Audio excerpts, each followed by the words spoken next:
Karting Arrive and Drive World Cup here just outside the majestic city of Kuala Lumpur. It is set to be an absolutely enthralling day of racing with 4 races ahead of us here at the fabulous LYL Circuit. Like we say, just a few hours outside of the city of Kuala Lumpur. Myself, Anthony Jordan, in the commentary box for your listening delectation over the course of the day. And the B finals are coming up first. They will be heading out onto the track in just a moment's time. The Junior B final, then the Senior B final, then the Drivers' Parade. They'll be starting around 1 o'clock local time. The grid walks at 1:15, and then, of course, we go into that first Junior final. That will be the one that we'll be keeping a close eye on. And then, of course, we go into that all-important senior final. That will be at around 2:30 local time. But as you see there, next race coming up in around about 8 minutes time or so.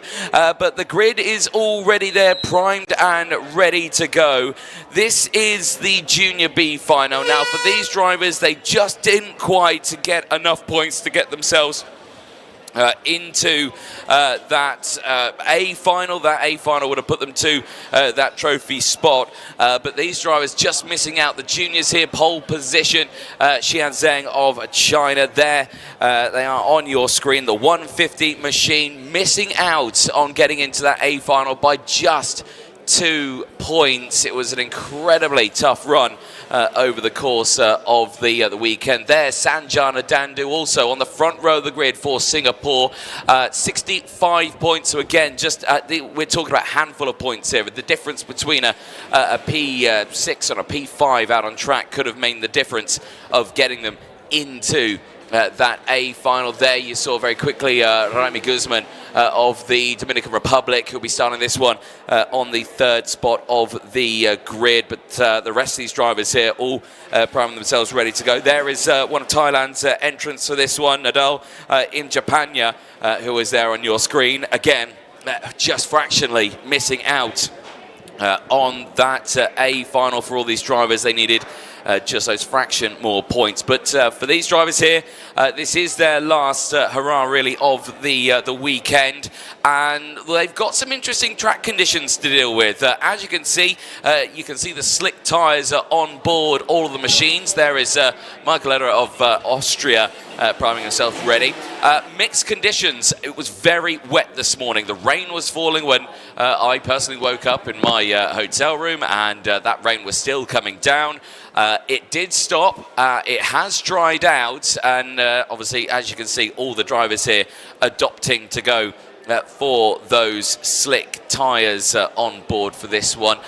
There you can see Portugal's Jan Rodriguez, and unfortunately again for Jan, a very well-known international driver, not finding himself in that A final, which will be later on today. A very heartbreaking moment for him, but still the last chance to really push yourself forward in this one. Alex Ma there as well of China. Looking forward to seeing what he can do here, primed and ready. You can see how those slick tyres are already used, and that is of course the tyre allocation over the course of this weekend. It is the one set through the qualifying heats, time qualifying, and this final of course. So this is going to be an important one to see who has looked after them enough over the course of the weekend. Marcus Pap there of Hungary, primed and ready on that 4th row of the grid. Will be starting this one P7, so has got some work to do here to get to the front, but plenty of action still ahead of us here. 5-minute board out then for the B final, and for all of these drivers here, like I say, their last chance to really showcase what they've got here in the FIA Karting Arrive and Drive World Cup here in Malaysia. All of these drivers here spanning from multiple different nations. You've got drivers from Jamaica, South Africa, Sweden. We've got Costa Rica out there. We've got Singapore, India, Croatia, Luxembourg, Colombia, Armenia, Singapore, China, Dominican Republic, Austria, Hungary. There's so many drivers from so many different nations, and I've not even mentioned them all there on that one. But all of them here all fighting for their chance to really push themselves forward. Unfortunately, no progression from this race. They will be finding themselves just taking the win on this one and calling it a weekend there, but really a good showcase for them over the course of this one there. Gonzalo Planta, deputy race director, I should say, this weekend, just having final words there with Zheng Xian of China, just on that front row of the grid, and the same for Sanjana Dandu of Singapore. And this will just be for the starts of the race. Yesterday there was one or two false starts on the drivers, the speed a little bit too high over the course of the first stages of the warm-up laps. It is a tricky thing to do, is these race starts, and for a lot of these drivers it is their first time on an international scene. It's their first time racing in a CIK FIA rated event, and for all these drivers this is a big international stage for them to really showcase what they have got. That's a little further down in the grid. That is Choi Moon Sung of South Korea there, just on the 11th row of the grid, P22, and it's just finding themselves on this grid. Valentina Lanza there as well from Peru. One of the women in motorsport entrants here this weekend, and a total of 14 of them out there this weekend in that paddock. A 3-minute board up in the air, and you can see everyone just priming themselves at ready. Many of the FIA officials here this weekend on that grid. The clear the grid board has gone out. Of course, for these drivers, it is a touch and go machine on this one. It is just the button press on the left-hand side of the driver. And of course, this one, no mechanic is needed. Of course, if there are any problems, the fabulous team from Vortex and OTK, they'll be there to help these drivers out, just if there are any dramas on the line. But mechanics now have to clear the grid. Unlike the OK or the OKN variant, no need for a push start. These karts do have the clutch. They can just press the button and away they go. There you can see Pasquale Lupoli, race director here this weekend on that grid. He is ready to start this race away, and for these drivers this will be their longest race of the weekend so far. Now for the B final for the juniors, this one is 10 laps, obviously a 2-lap increase on what the juniors had yesterday from their original qualifying heats. It then is 14 laps for the seniors for their B final a little bit later on after this race. Then we go into a short break, then we're back. Those finals later on today, very long races, 17 laps for the juniors for that all-important A final there, where we'll see our first ever junior Arrive and Drive World Cup winner in FIA Karting. And then the senior race, 20-lap final, 30-kilometer race distance, an incredible endurance with temperatures already reaching 25 degrees here, and that's quite something with still the clouds that loom over the circuit. As soon as the sun comes out, trust me, that temperature rockets through the roof, and of course that as well on top of the humidity levels here. Very, very warm indeed.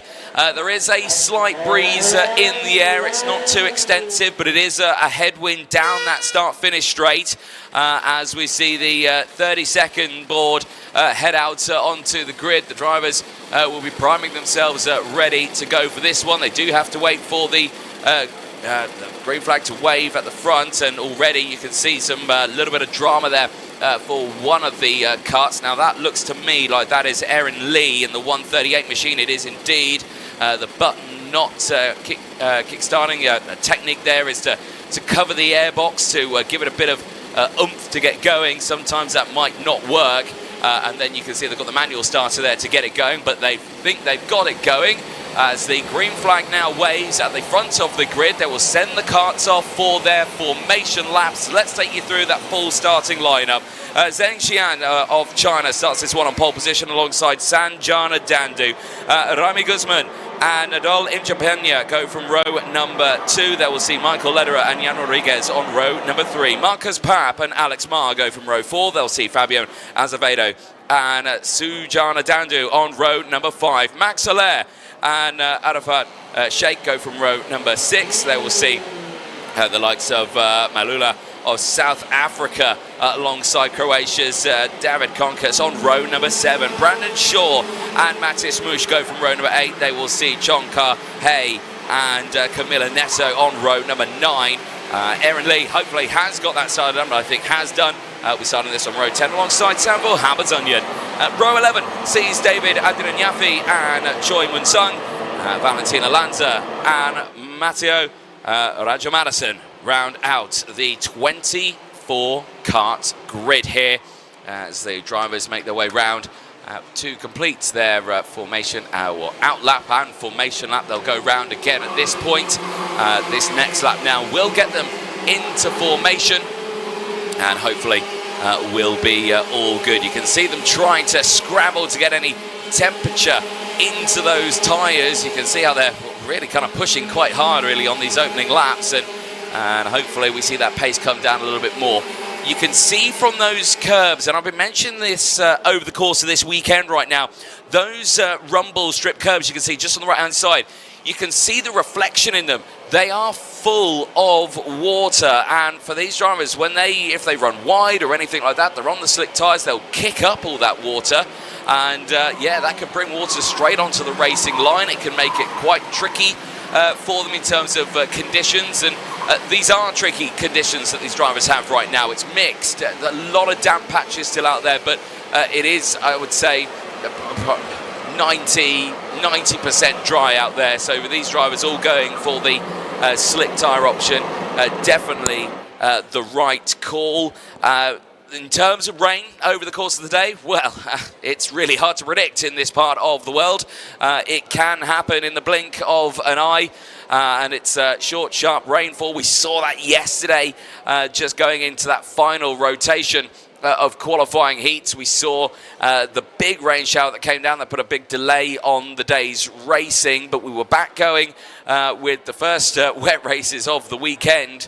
But for the drivers here, it was a wet morning today, so the morning warm-ups really didn't give us an indication of what it was going to be like today. But here we go then. Zheng Zijan and Sanjana Dandu on the front of the grid, while Sanjana Dandu there is just a little further up ahead. The rest of the field, not sure where they are. They're a bit tentative here on the start of this race, and hopefully they get them into formation. But you can all see that they're just waiting to get into these tram lines then for the first final of the day. It's final B for the junior arrive and drive paddock as they head into the tram lines. It's China versus Singapore here, and the front of the grid, it is lights out and fights on, and there's a little bit of drama there in the mid-pack. One kart rotating at the very start of the race, one not come through, and I believe it's Mattis Mush, unfortunately, who's now finally got going again, but a spin on the start line there as down the inside a change here. Raimi Guzman immediately fighting for the race lead, but cannot quite take that position away. Big send down the inside from the drivers behind. Michael Lederer possibly there in the 105 machine trying to push forward, but at this moment hasn't done so. There though is Zheng Xihan, who has broken away at the front of the field, is looking mighty calm in this opening stage and has already opened up a little bit of a gap between himself and the rest of the field. Eyes of the drivers there pushing in the background into the chicane for the first time, and of course all these drivers, this is their last hurrah in this race. A little bit of comings together there in the chicane, but I think everyone getting through there relatively unscathed. Up and over the bridge, down the hill they go into the final corner. It's quite the scrap that's going on this first lap, but everyone just finding their feet here in the early stage of the race. Over the line they go. It is Zheng Xihan who leads the way from Nadal Imyapanya, who's gained 2 places here. Raimi Guzman holds on to third from Michael Lederer. Sanjana Dandu, unfortunately, has dropped down to P5. Jan Rodriguez holding on to 6th as the fight there is happening for second place, second and third place. Big look down the inside there. That's nicely done from Michael Lederer. Gets up into P3 now at the expense of Raimi Guzman, who is now down into P4. But here you can see Zheng Xihan is not out of the woods yet. Thailand's Nadola Imyapanya, I should say, is closing in. You can see the two of them going wheel to wheel. And Imjapanya's got himself through. That's a beautiful move there into the chicane. And as quickly as Zheng Xihan was holding on to the lead here, has tumbled down to third place with everyone pushing through. Sanjana Dandu and Jan Rodriguez have just both got past Michael Lederer as well. That's their changes for a little further back, but crucially, that is a good getaway there for the front runners here as they head back across the start-finish line. They go on to lap number 3 now. 2 laps completed for the field, and they are starting to push quite nicely here, but something tells me that Raimi Guzman here wants that lead back, and he is going to take it down the inside at turn number 3. That is beautifully done there into the hairpin. Tricky braking zone, but as quickly as he's claimed that lead, he might lose it again, as they do need to be careful at this stage. Everyone is pushing forward right now. Big check over the shoulder there, defensive from Injapanya, from Dandu there. Sanjana Dandu trying to get the pressure on to the front runners here. And she trying to take that slightly wider line into that chicane, not able to get that power down on the exit. Unfortunately has to slip back into position. Zhang Xian immediately on the attack if that overtake doesn't pan out. So Sanjana Danu does need to be careful. Rodriguez still there from Lederer. They're just behind. Oh, look how close they are there for P4 and P3. Tantalizingly close between the two of them. As look at the slipstream here that Sanjana Dandu has. Got to utilise this in towards turn 3. Can't quite do it. Injapanya slams the door closed as the two make contact. And now it is Zhang Xian back down the inside and back into, well, tried to go for 3rd place, has not held out, has tried again now in towards turn number 10, squeezes his way through wheel to wheel. Sanjana Dandu on the outside curb cannot do anything, as all of them fighting to push their way forward here. Lederer squeezes past Rodriguez, but a bit of a moment between the two of them keeps them at bay. The two at front now have broken away. They are clear by 0.3 of a second. Here is that moment for these drivers, and just that little hit. But watch this here, Michael Lederer into the back. You can see how the head just jolts backwards there on Jan Rodriguez, and just manages to squeeze that nose down the inside. Back here though, at the front, Guzman leads. Injapanya is there holding on to 2nd place quite nicely here, I would say, and is not under too much pressure. Michael Lederer coming away with a warning flag. That was to be expected at that point. Tiny bit of contact between the two of them. Here though, look at this, Brandon Shaw's on the scene. Brandon Shaw, fastest driver out there, 108.301, sneaking his way through, and has got now past Rodriguez, and I think that it is up to P6, or has passed Lederer actually. Rodriguez getting through as well. Brandon Shaw here, trying to push his way up the field here, looking to the inside. As it all starts to kick off now, it's very easy to just trip over yourself through that chicane. Rodriguez coming away with a warning flag as well, so the officials are really busy at it now as they head up the bridge and over into turns 20. Again, very difficult braking zone here, but look at this now from the likes of Sanjana Dandu holding on there as the fight has happened at the front. There's been a lot of changes actually while we've been watching the battling at the back. It is Nadal Injapanya who leads the way here and is clear by a full second right now. So we've missed that overtake as hard into the wall there. It's one of the machines, and who was that? It was the 150. Oh, it's Zhang Xian, the pole sitter from this race, has tumbled down the order, has made contact there at turn number 3, and that's disaster there. And hopefully will be okay to get this one back in, but he's gone down the order now into 13th place is where he's come across, and that is such a shame there. But Injapanya holds on to the lead now, but the gap's down to 0.7 of a second. Sanjana Dandu here has started to close in just that little bit more. Already 0.6 of a second is the gap. Injapanya may have got to the front here, but is going to have to hold on to this for the next 5 laps. Out of the final corner they go. On to lap number 7.6 completed for the field. And right now, still Injapanya, Dandu and Shaw, 1, 2, 3. I tell you what here, Brandon Shaw on a 12th place gain has stepped through this field massively right now. Really strong positioning here for Brandon Shaw, and that's another fastest lap of the race for the driver from Jamaica. Quite the experienced pilot himself in his own right is Brandon Shaw. Certainly has been one to watch over the years of international karting. But for Brandon, really pushing his name forward. He's been karting for about 7 years now. As Brandon Shaw has eyes going on here. Good battles in the background. And this is, I think Alex Marr is pushing his way forward in this field now. Well, Alex Marr fighting away with now Sujana Dandu, the other of the two sisters, Sanjana and Sujana out there. But it is Sanjana up in second place for the time being.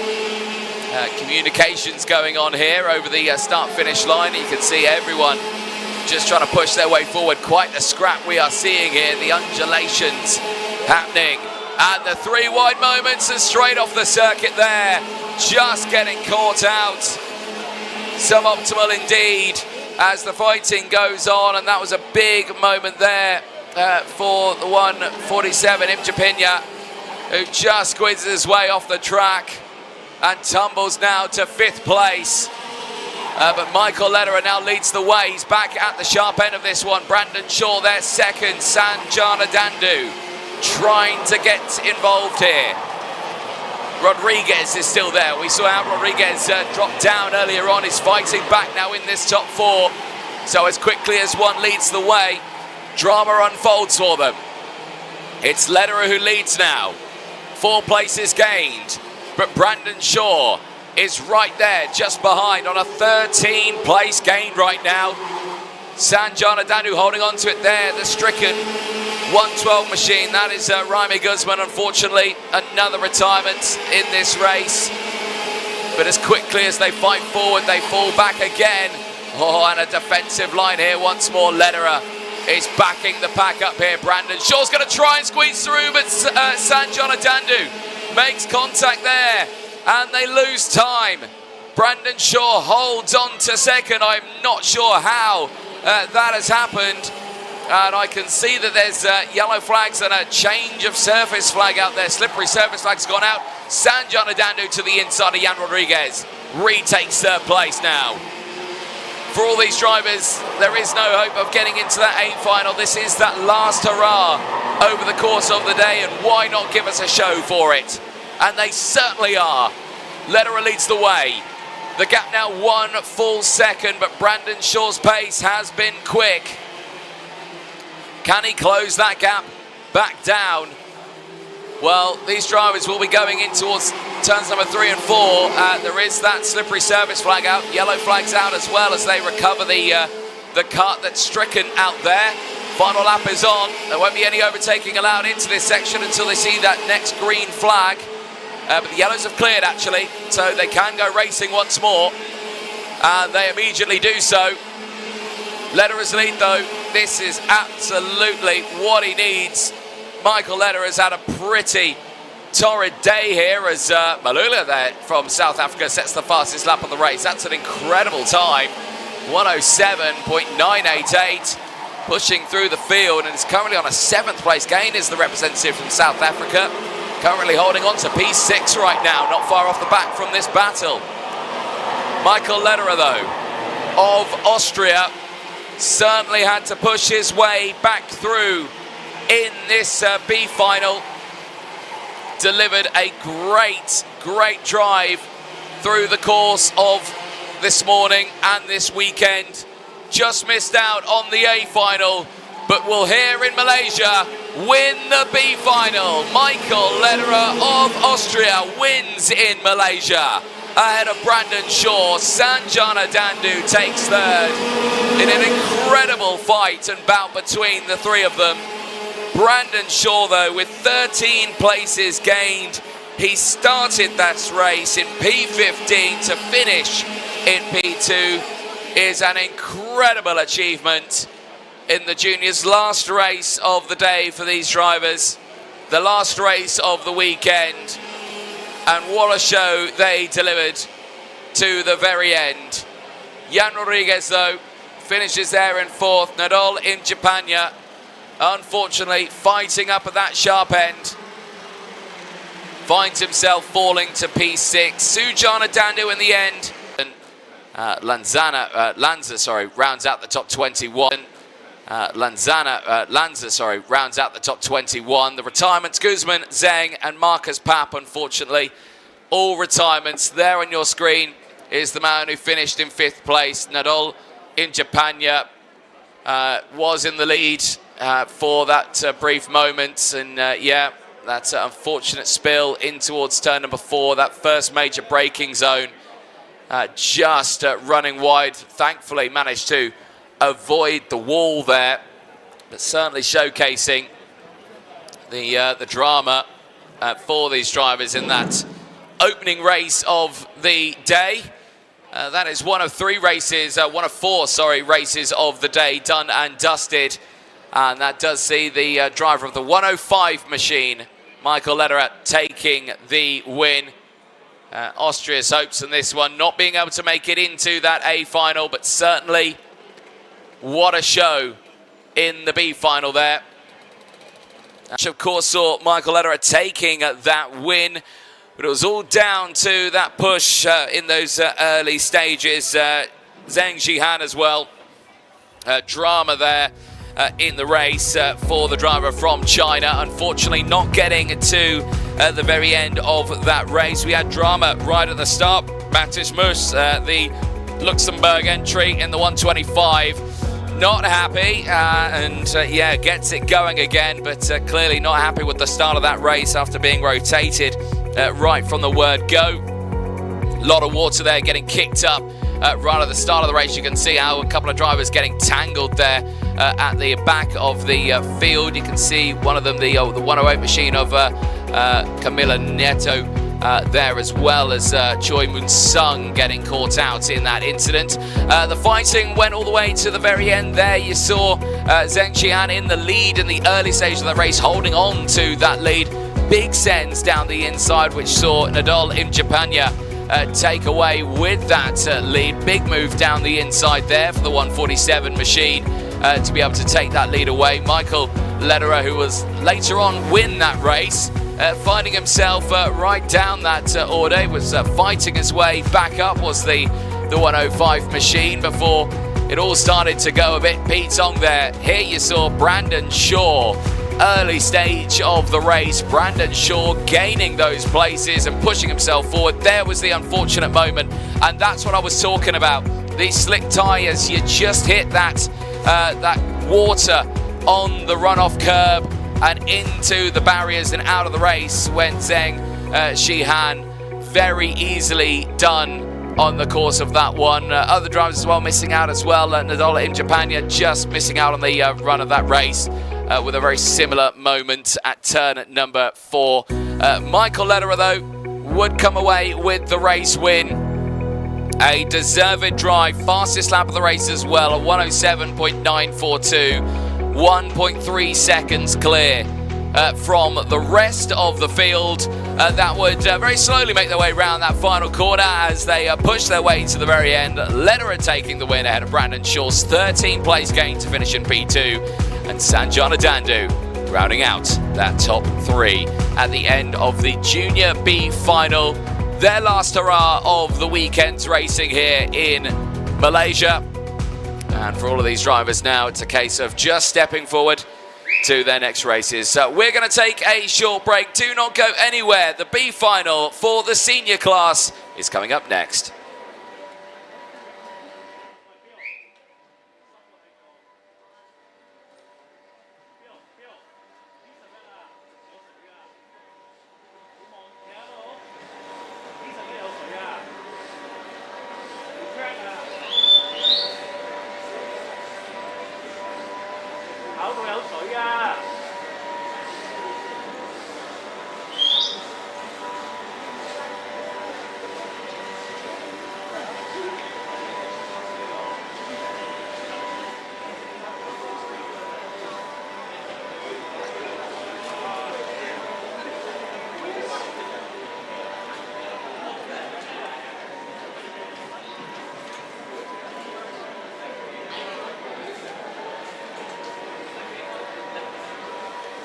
in Malaysia, the FIA is a generation of racing drivers with the new Drive program.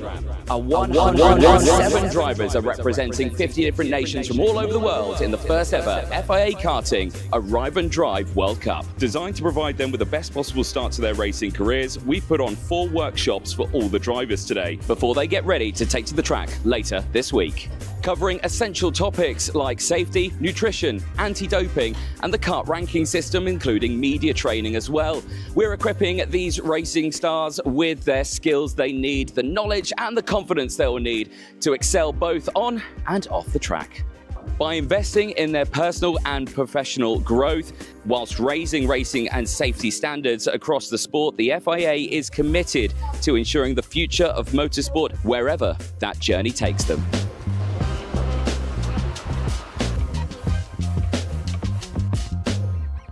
FIA launched the Global Karting Plan last year in Kigali at the General Assembly.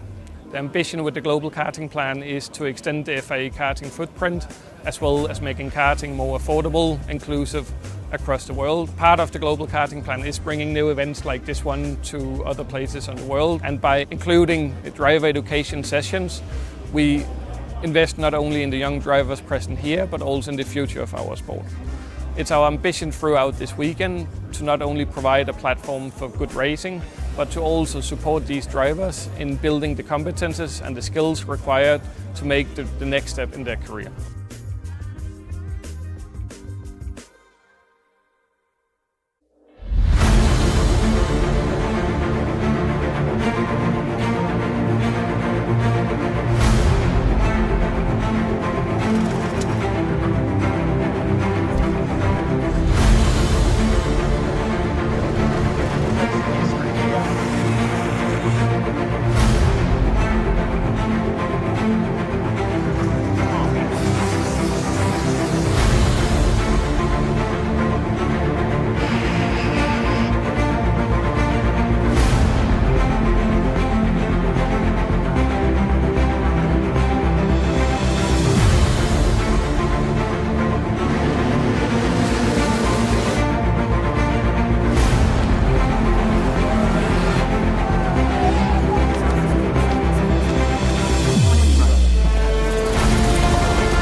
President of the FIA now presents the unique FIA President's Medal to the winning driver.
Hello and welcome to a very exciting episode of FIA Insider, because we are here at PF International in Grantham for the mondokart.com FIA Karting World Championship, back in the UK for its 60th anniversary. My name is Paul Wallace and this is the truest form of entry-level grassroots motor racing, where so many motorsport legends have learnt their craft.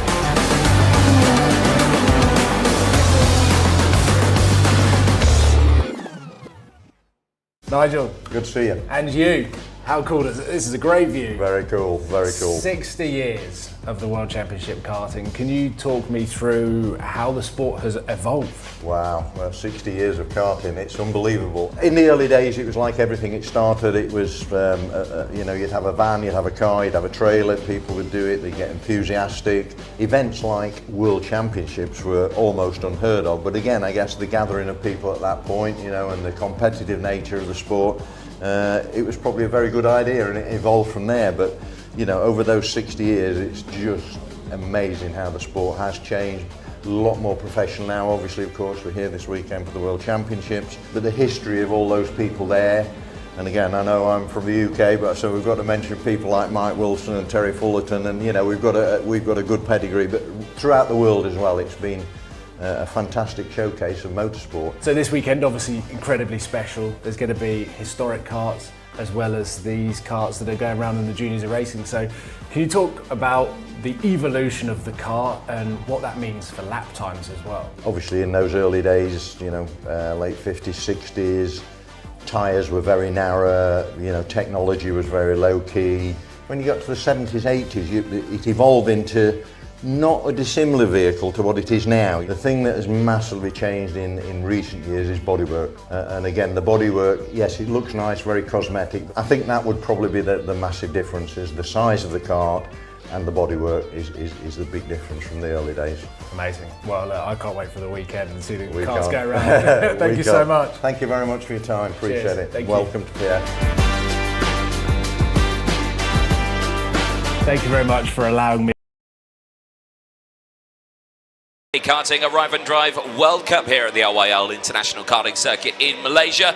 We are about 3 minutes away from seeing the B final head out onto the circuit at around 11:45, and you can just see there very briefly on that digital flag there, you can see the time just disappearing, but we're at 11:41 right now, so not far away at all from seeing this race get underway.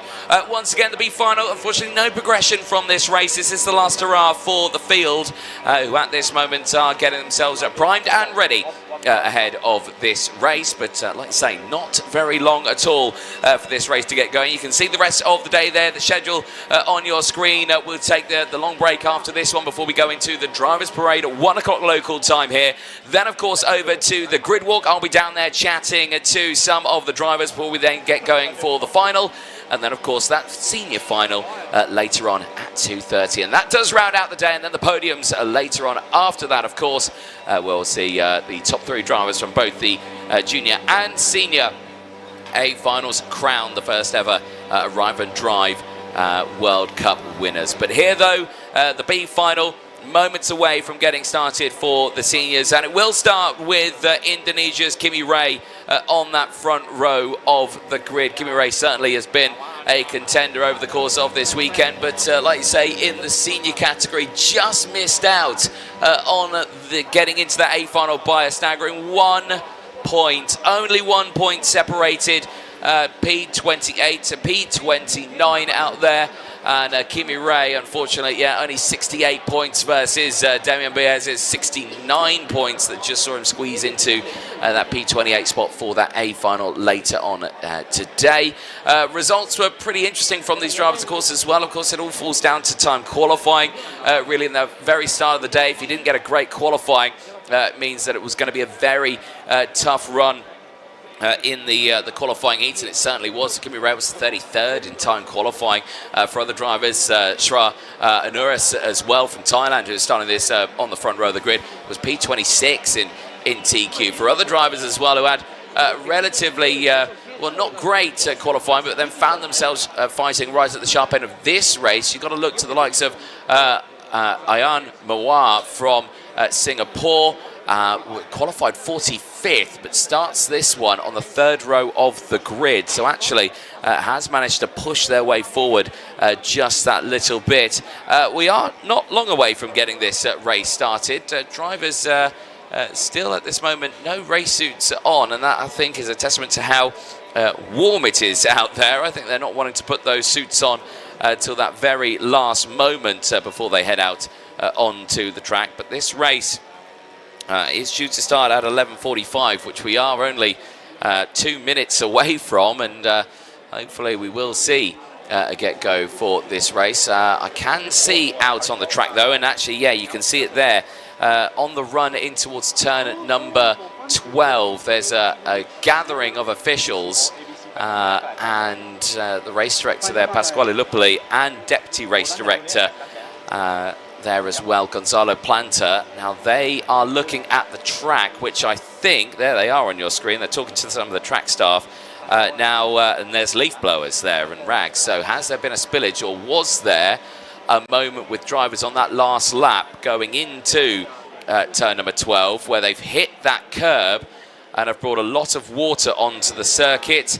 And I can see there has been an updated start time for this race. It's now been pushed back to 11:55, so that's 10 minutes from now for the start of this race. And there you can see a lot of the amazing track staff here, the marshals. And yes, I think what we've mentioned there is exactly what is happening. The standing water that is accumulated in that curb, you can see it there, unfortunately, from that race has spilled out onto the track and it's completely saturated the circuit there into the braking zone of turn number 12. And that now means that for all these drivers who are on slick tyres, they've got a 100% dry circuit, bar about 10 meters or so, which is the braking zone into turn 12, which is one of the two heaviest braking zones onto the circuit. And there's going to be, I think, yeah, quite a way from this. So that's why the drivers are not suited and booted. That was me thinking the race was going to get started in 30 seconds and these guys were not ready. That is the reason why. So the track staff working very hard there to try and clear that standing water. Unfortunately, the track's not going to dry at all with a leaf blower.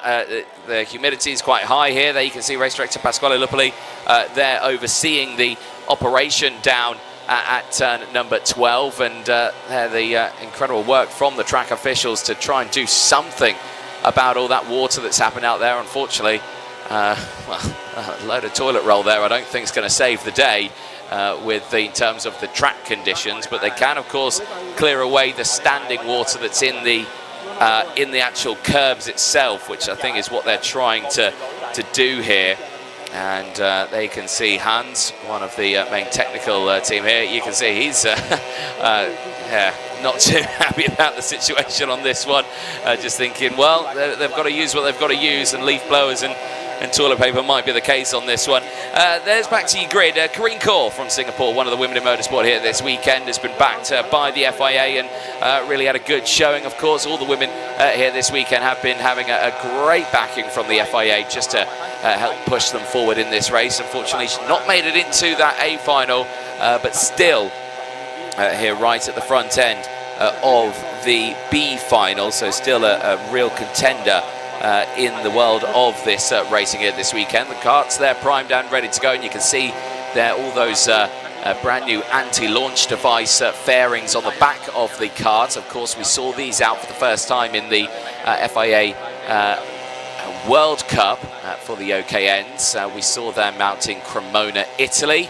A mixed reception, of course, for it, but of course any new innovation will have a mixed reception for the drivers. We saw a drastic improvement in the safety of course, the karts. We saw any collisions that happened in the front to rear didn't result in any karts leaping up onto the other ones, and then of course after that one you then know what happens. They flick up into the air, they can roll quite easily and can form quite big accidents. We've not seen that, we didn't see that in Cremona and so far, and knock on wood on this one, the anti-launch device is doing an absolutely fantastic job here of just giving that new element of safety for the drivers. And this, of course, could be rolled out over the course of the entirety of the season, but of course completely unaware if that is the case. But of course a lot of development still happening in the background, but a lot of work still happening with that anti-launch device to really deliver it to maybe a full package for every driver over the course of their innovation and safety. And the last big major innovation in safety in terms of karting, of course, will have been those bumpers, of course, out there, the side pods, the front bumpers, and the NASA panels, of course. The NASA panel came out quite actually early on in the world of karting, in around the 50s and 60s, in the town of Nassau in the Caribbean. And right now, that Nassau panel has gone to change drastically over the course of the many years in the world of karting. Right now, all these drivers here pushing to going through.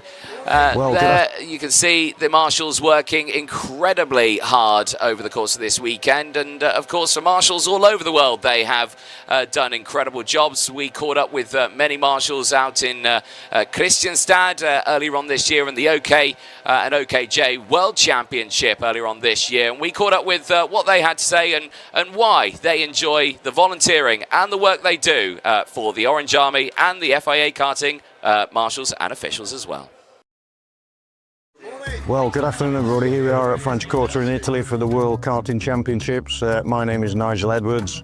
I'm the race director for this event with Pasquale Lupoli from Italy. I've been doing this role now for 15 years for the FIA, but I've been a clerk of the course race director for about 25 years, which sounds a hell of a long time. Stopping under investigation, please, Pasquale. We're a team game. Obviously, as a race director, the important bits for us are two things really. One is safety and one is fairness for the competitor. So we need to be making sure that we train and encourage young, new people into our sport. I say Peter is one of those typical people who's been on the high performance FIA program, so he's doing really well so far. I think we're about a year and a bit into that, and I'm sure one day he will become an FIA karting race director. My name is Piotr Mika and I come from Poland. I started my career in motorsport 17 years ago as a track marshal in Poland. Now I am a race director and steward on the national level. HPP allows me to get extra knowledge and extra experience gained from the best race directors in the FIA. My ambition in the future is working with the best to gain experience from them. My name is Matteo Pedini and I'm the FIA Sport Officials Manager. This program wants to prepare the next generation of FIA officials. Of course, we want to help the different candidates to learn the skills and the mindset that they need to work on the World Championship.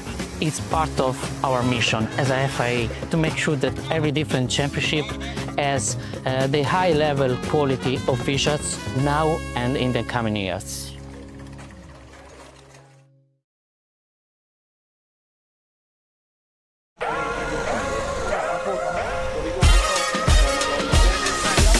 My name is Lars and I love karting. It's racing. It's very challenging and it's high speed, love the weather, exciting. My heart is growing. It's very nice. We are volunteers and we are happy. We make friends and it's very, very nice. I like it. Hey, my name is Rasmus. It's fun to be here. We love it. It's an opportunity to see world-class karting and to support your local club, Kristianstad, at the same time. The attraction here is basically the pace, the quality of the driving, the atmosphere, watching all the teams going in the paddock. Hello, my name is Billy. I like Kristianstad as a club because it's like a small family here and we work all together. So we put in a lot of hours and hard work in all the weathers. You see, without us, this kind of tracks couldn't exist. I like karting because it's tight races and the kids are so damn good about driving. My name is Linus and as a karting driver it's a lot more experience and to see how amazing these people are and the very big skill they have in everything they do. Everything is just perfect when they hit the lines. I'm Kenneth. I'm here as a volunteering for this championship, World Championship. We are here for learning a lot and for supporting this. Without all the volunteers, there will not be a championship. The greatest thing about karting is where everybody started to grow up. And the talent in this karting is so big. Every young people should do it. Nobody who has been a part of karting know how big this talent is in karting. It's so amazing.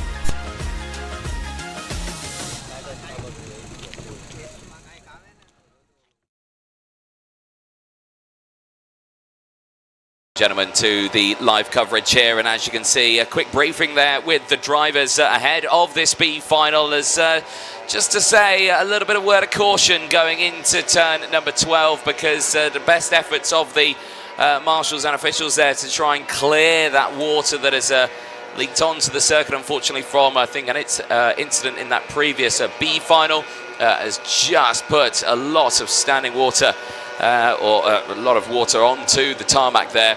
And race start again has been updated once more. It's been pushed back another 5 minutes here to 12 o'clock local time. That is eating into the middle break there before, of course, those all-important A finals that are starting at around 1 o'clock out on track. In fact, the race start for it is actually at 1:40, but we come back for the presentation a little bit later on.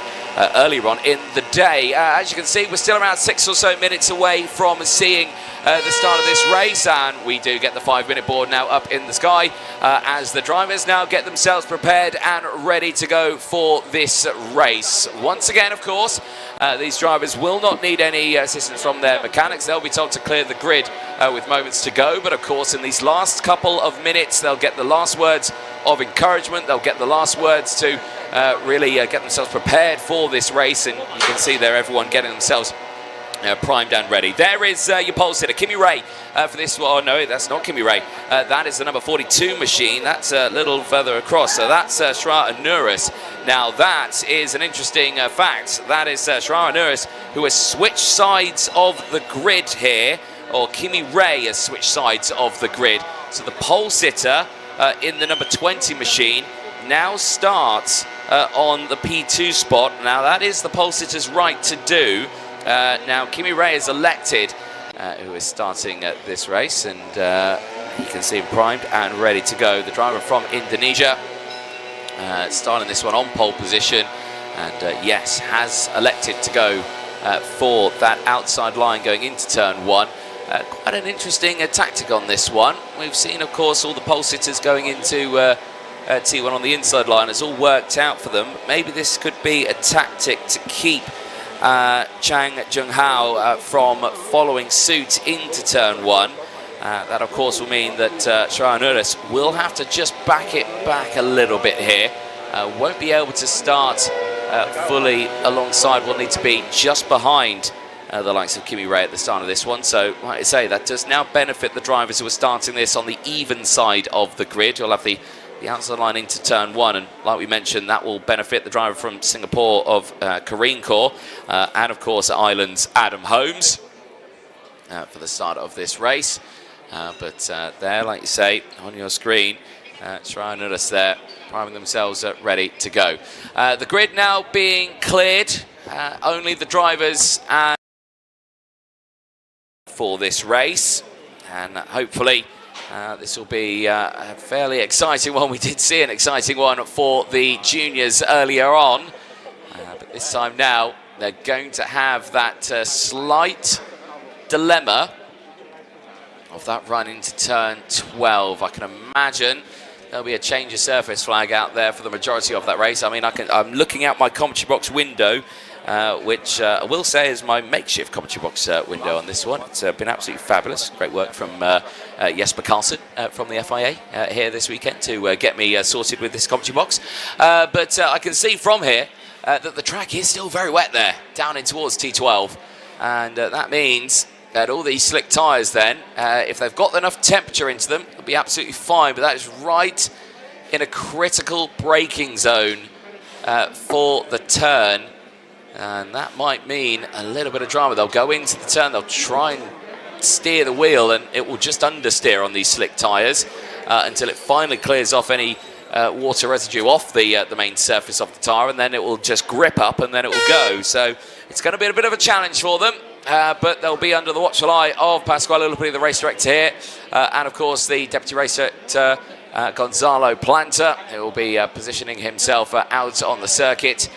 We're not far away from getting this one going here. It was a bit of a delay to get started, but we are ready to go now. The 30-second board going up in only 5 seconds' time, but of course the drama out the front with Kimi Ray and Serrao Nunes switching sides of the grid. The first time we see it this weekend, and hopefully all the engines are fired up there. The drivers will be heading off for their formation laps very, very soon, and we will go over that full starting lineup. It is the FIA Karting Arrive and Drive Senior B final here at the LYL International Circuit in Malaysia, as we get ready to go for the second race of the day before the finals later on. It is time now to take you through that full grid. There's been a swap on the front. Kimi Ray still starts this on pole position, but he has switched sides of the grid. Serrao Nunes has decided to go, well, he's been forced to go to the inside line here. Row 2, we'll see Chang Jung-hao and Karine Kaur, Aryan Mawar and Adam Holmes go from row number 3. Zhang Zhaojian go from row number 4. They'll have Rav Dewan alongside, and they lock out the top 8 on row number 4. Yaroslav Karpov and Lorenzo Lopez go from row number 5. They'll see Adriano Vera and Augusto Azevedo on row number 6. Mia Olaire and Juan Bello on row number 10. They lock out the top 20. Justin Donaldson of Jamaica has just seen his fellow countryman of Brandon Shaw go from the back of the field all the way to the front. Could he do a very similar story here on the 11th row of the grid? Lava Adrianakin alongside on that 11th row. Ian Chong and Moksum will round out the 24-car field here for the first senior race of the day. And for the field now, well, their first run there in towards turn number 12 has been okay. The slippery surface flag is out, which is the yellow and red striped flag. If a driver sees that one, they need to be prepared that when they go into this corner, it might be a little bit slippy, and that is a very good assessment of what it will be for these drivers. And I'm going to watch them in towards turn 12 now just to see what happens. And yeah, a little bit of understeer there, but as they get it squared away, it dries off quickly off the tyres and they're able to push forward. But I can imagine when they're at full race pace here, it'll be a sizably different story. The pack is impeccably spread out here. This is not good. And the front of the field here of Kimi Ray is miles away from the rest of the field. Now this should have been a race out here unless they've sent them around for 2 laps here to try and clear the water. That may be the case. Now that information has not been passed to me, but maybe, yeah, they're going across the line. I think they were told 2 formation laps on this one to get going. Now there has been drama out there on the circuit. One car has stalled on the track and has started to get going again, but has died again on the track. It's just off the bridge. The number 43 machine that is ground to a halt, and that is Chang Jung-hao. Unfortunately, Chang Jung-hao of Chinese Taipei, who was starting this one 3rd on the grid, I think is going to be out of this one. He's out of the kart. The kart is now stranded in quite a precarious spot there, just off the bridge.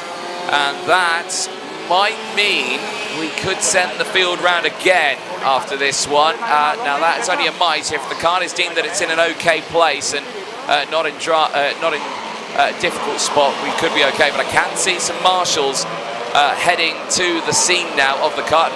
My goodness me, I've just seen Gonzalo Planta lift a kart up. That is something I thought I'd never say in my life. And there you can see they're trying to clear the kart now off the track, and that's great work there from the officials and the marshals. And hopefully that means we can go racing once again on this one. So field heading out over the bridge. They're coming down to that part of the track now, which has just been cleared. Unfortunately, there will be no Chang Jung-hao there on the field for this one. Pace is still very quick here. They've gone over the red line. They should be at a really slow pace now. Just saying to the field, guys, you're way too spread out. You need to slow it down. You need to form up a lot earlier. I'd say these drivers, that is just nerves coming in here ahead of this last race. They're all trying to fight to get this kart at the sharp end of the field. Of course, Kimi Räikkönen switching sides of the grid with João Nunes, meaning they are on the opposite sides now of where they originally wanted to, or originally planned on starting for this race. That is the right of the pole sitter to do for this one. Still trying to think of the reason why this has happened. Of course, that inside line has worked out flawlessly all weekend. Even in the wet conditions, that inside line has worked out. So, first time we are seeing it here for Kimi Räikkönen, choosing to switch sides here for the B final into the bridge section once again. Other drivers are simply not out on the track as well. We're not seeing Lorenzo Lopez out there, the representative for Colombia. Doesn't appear to be on the grid for this one. It's not clocking up on my timing screen. So let's see now for this one. This race now, I think, delayed by about 20 minutes or so. The pace still very quick here at the front. Hopefully, let's see if we're going racing this time. Into the tram lines. The lights do go out. We are racing then. Down in towards turn number 1. It's a solid start for Kimi Räikkönen, who was elected to switch sides of the grid. It's been a good start there for the number 54 machine as well. Karine Kaur up into second place. That's a strong start for her from Singapore. And we'll keep an eye on that progress as this race goes on. The rest of the field there in the background. Little bit of feistiness as they head down in towards turns number 7, 8, 9 and 10. 1 or 2 drivers just taking to the runoff curb. This is going to be the moment, though, in towards turn number 12. How well have the marshals done to clear that surface as they go in towards turn 12? It's a little bit slippy for the drivers. Big sense down the inside. The slippery surface flag is still out, but it looks like everyone's managed to get through the turn relatively unscathed. So that's a great work then from the officials to get this track race ready for these drivers on the slick tyres. Of course, they did not want to have to deploy wets for one braking zone on one corner. As down the inside there, big lunge for João Nunes, who tries to send it down. This is for third place here, but has managed to get that one cleared away. I think so, yes indeed. Yep, João Nunes there holding on to third place now. It's been a lightning start here for Kwon Tak of South Korea, and has pushed up 10 places now into P4. It's an incredible drive at this point, and there you can see that fight raging on. Adam Holmes just behind on this one as well. He's right in there in this top fight. Everyone else trying to push through on this one. Araf Dewan is just coming away with a warning flag. Will not be too happy about receiving that one, I'm sure. The race must go on, and it's only a warning flag for this moment there. There you can see Moreno having to deal with the likes of Azevedo as well. Azevedo not getting the move done, though, down the inside as the fight for third place still rages on here. Nunes there in P3. Kwon still holding on to P4 for the time being. Big hits off the curb there over onto the bridge section. No lunges this time down at turn 20. They'll stay line of stern here as they go through that final corner. Turn 21, it's a long sweeping right-hander. Never ending really as they look to the inside. That's a big lunge there for Adam Holmes. No way that was going to work through turn 1, but he certainly tried it. Very fast part of the lap there. You can still see a lot of the water there in the runoff curbs that thankfully haven't come onto the circuit there. João Nunes now with an opportunity to try and break away here. But you can see here now that Zhang's closed in. So this is Zhang Zhaozhen trying to get involved here. The fight pushing forward in these early stages. Other overtakes. Adam Holmes still in that fray now. Dealing away with Mir Olair, who's up 6 places now in this race. The driver from Sweden. Keep a close eye on Mir Olair. Is been a representative in the world of his nation in Academy Trophies as well. So certainly not afraid of going for a move down the inside, and has done just that again. Down the inside now, through past Holmes and up into P6 now in this race. Still see there how Zhang's broken away. Trying to push forward in this early stage, but everyone watching along still from these sidelines. Still very tense moment here for the field as down the inside. Miole once again on the charge, pushing through, and is now up into 5th place. That's an 8th place gain here now.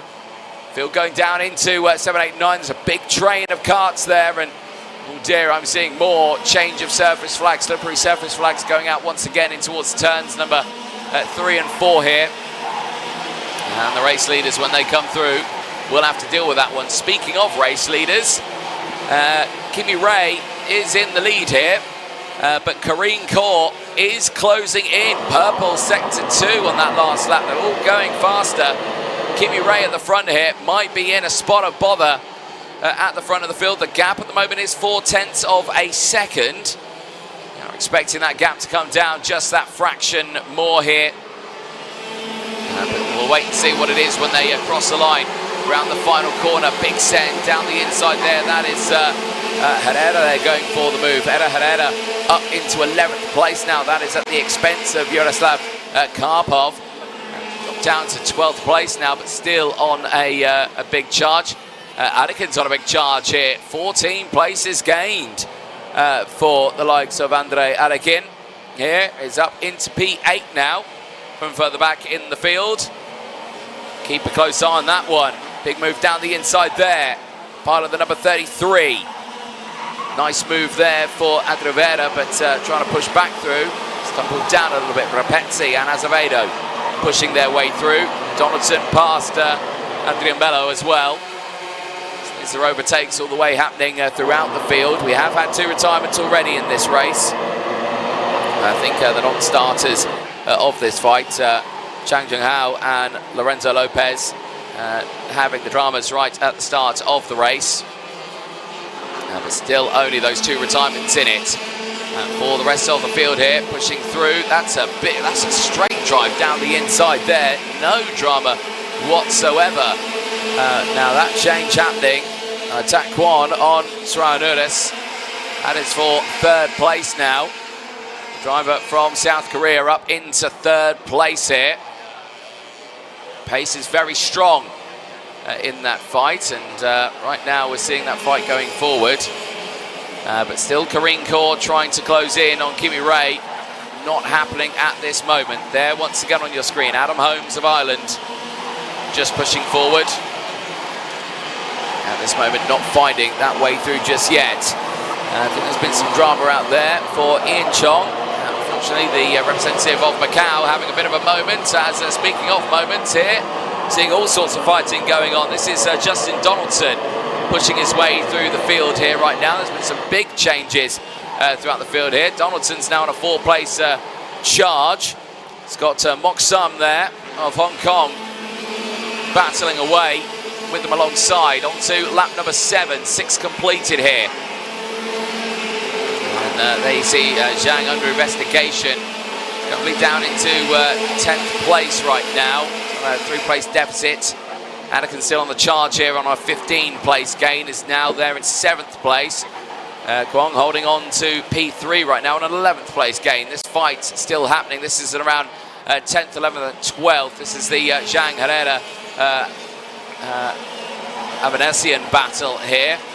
Avanesian up 8 places right now. The driver from Armenia trying to get involved in this lead fight right now. Defensive postures here from Zhang in towards turn 12. It's just keeping the pack nice and close here. Herrera getting involved, but is going to lose out. It's down the inside there is Azevedo, pilot of the number 49 machine, pushing forward in this field. And there, well, something's funny for Jonathan Pascal there, who's going to be heading out in the next racing later on today. This is the fight, though, on that main pack. And there's still your race leader, Kimi Ray, in control here. The gap opening up to 1 full second now from the rest of this field. But right now, this is all a case of seeing what happens. But for this field here, it's all a case of pushing themselves forward. Kwong, though, still on an 11th place gain. So they're still holding on to P4 and that deficit of 2 places. But for the rest of the field here, they're just trying to push their way forward. This is Holmes on your screen. He's got the chasing drivers here of Adakin and Mawar.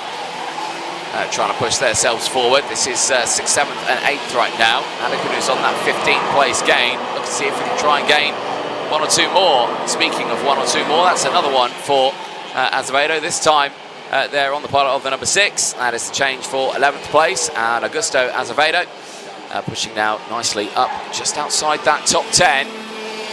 Top 10 being rounded out by Eda Herrera at this moment, both on a 8th place gain with Manuel Avanesian, who's holding on nicely there. But keeping a close eye then on the rest of the field. On to lap number 9 of this race. And still all the way throughout, these drivers just pushing through nicely, and this constant fight still between these two. There you're seeing Zhang and Azevedo going absolutely wheel to wheel here. The two trying to get involved as Aragon under investigation. And I was thinking something like that may have happened. He is one of the biggest movers out there, and with that can come away with maybe one or two moves that might not be fully on par with what the officials would like to see.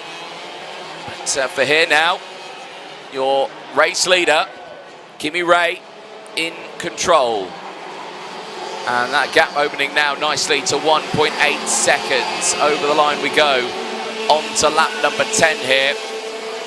Race nearly coming to a conclusion right now. This is a nice little fight here. Mia Euler on the rear bumper. The same for this one. Karine Kaur on the attack here at the sharp end. Karine Kaur to the inside. That's the second place.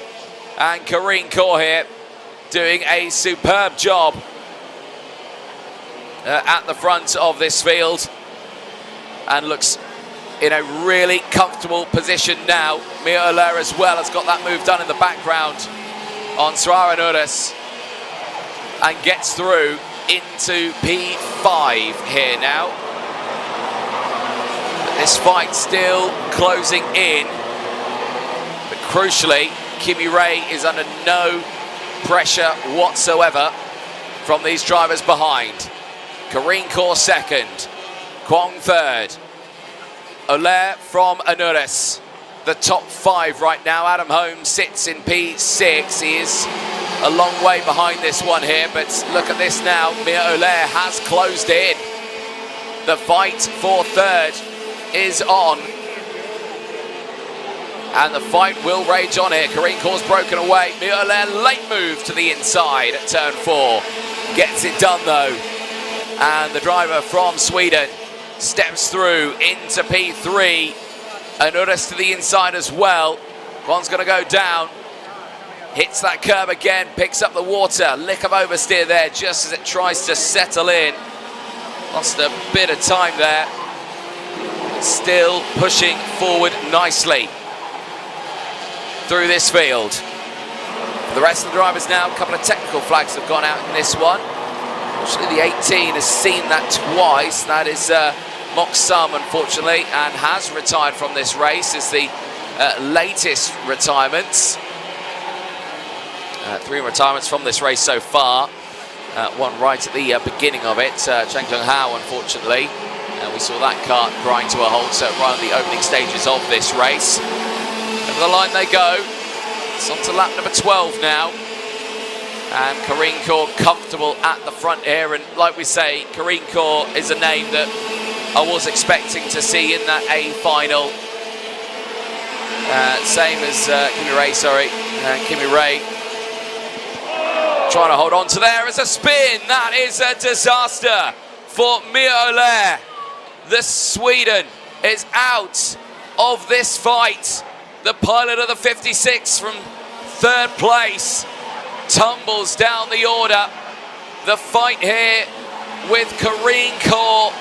Tried to go down the inside and just misjudged it. Just misjudged it there on the brakes and a hit of that rear. And you know what? That's a testament to that anti-launch device. If that wasn't there, I could have guaranteed that would have been a wheel touching another and going over the top. But absolutely drama there for the Swede. who tumbles down now, and Mia Allaire comes away with a warning flag there. There is Kimi Ray at the sharp end of this one, and Kimi Ray, of course, as well, would have been a name I was expecting in that A final. Missed out by 1 point, but still a deserved drive at the end of this frantic week end of racing here in Malaysia for Kimi Ray. This will be a tough pill to swallow, but still a deserved drive nonetheless. This is Anudis now back up into third place, and Attack Kwong not able to fight here at this moment, has stayed there in P4 for the time being. Karine Kaur still clear at that sharp end, and thankfully doesn't look like too much damage there to the rear bumper of this race. After one, again, another warning flag there. The officials certainly keeping a close eye on the pile of the number 51 machine. But this here still, that fight for third place, still rages on now. Out of the final corner, back onto the start-finish straight here. Final lap board comes out. Are we going to see an attack here from Attack 1, who's pushing through? This is a replay earlier on. And just the running through the chicane there, you can see how close they are on the exit of the turn. That was a near attempt there for third place. But here at the front, who's in no drama whatsoever, as I think it's all kicked off again there further back, and I think there has been a change. Yep, Kwon's got through into 11th place now, and that is Attack Kwong now up into P3. Anudis down to 4th. There they are on your screen. You can see Anakin's closed in. Now he is under investigation. But 1 or 2 places will be on the cards if he can square this one away. But Kimi Ray at the front of this field. He missed out on the A final, but he will win this B final clear by 3.5 seconds across the line. It's Kimi Ray of Indonesia who wins from the front of the field. Karine Kaur takes second ahead of Attack Kwong. Sravanouris takes P4 ahead of Andre Anakin in P5, a 17th place gain ahead of Adam Holmes. Ayan Mawar finishing in 7th ahead of Mia Allaire, who was able to hold on to an 8th place after that slight spin. But they're absolute drama for them. And even though there is no progression, you can see Kimi Ray, he's off the racing line there. He's collecting the marbles as much as he can. Try help him out in this one. There is your full results then. Tamir Allaire rounds out the top 8. Ella Herrera from Zhang Zhaozhen as well. A very strong run there, but a drop of 3 places rounds out the top 10. Manvel Abanesian takes P11, a 6th place gain. There's a strong run for the Armenian ahead of Arav Dewan, who came away with quite a few warning flags in that one, so won't be in the best books with the officials after that race. Donaldson, a good race. Justin Donaldson from Jamaica stepping through 8 places to finish there in P13 ahead of Matthew Adrian Bello in P14, a 6th place gain there. Then quite a few of the drivers who fell down the field. Karpov from Vera, Rapezzi from Azevedo. Samalashvili held on to 19th place. Gerardo Moreno 20th place, and Ian Chong rounding out the 21 drivers that finished that fight. Moksum, Chang Yung, Junhao and Lorenzo Lopez unfortunately not seeing the end of that race. But there on your screen, now into the weighbridge. Job done for Kimi Ray. Weekend done as well for these seniors. An incredible drive for them, and you can still see some words being exchanged by 1 or 2 of them there just in the middle of that field. Of course, was some tough fighting there all the way to the very end, and a lot of these drivers just finding themselves in the straight and narrow moments. Well, ladies and gentlemen at home, that brings a conclusion to those B finals. These drivers are done and dusted, but I do hope they stick around, because those all-important A finals will be coming up later on today. We're actually not far away from that one at all. Drivers' parade starting in around 35 minutes time. That's at 1 o'clock. The grid walk then happening at 1:15 as well. And then, of course, those finals at 1:40 and 2:30 as well. The junior final first, then the senior final coming up later on today.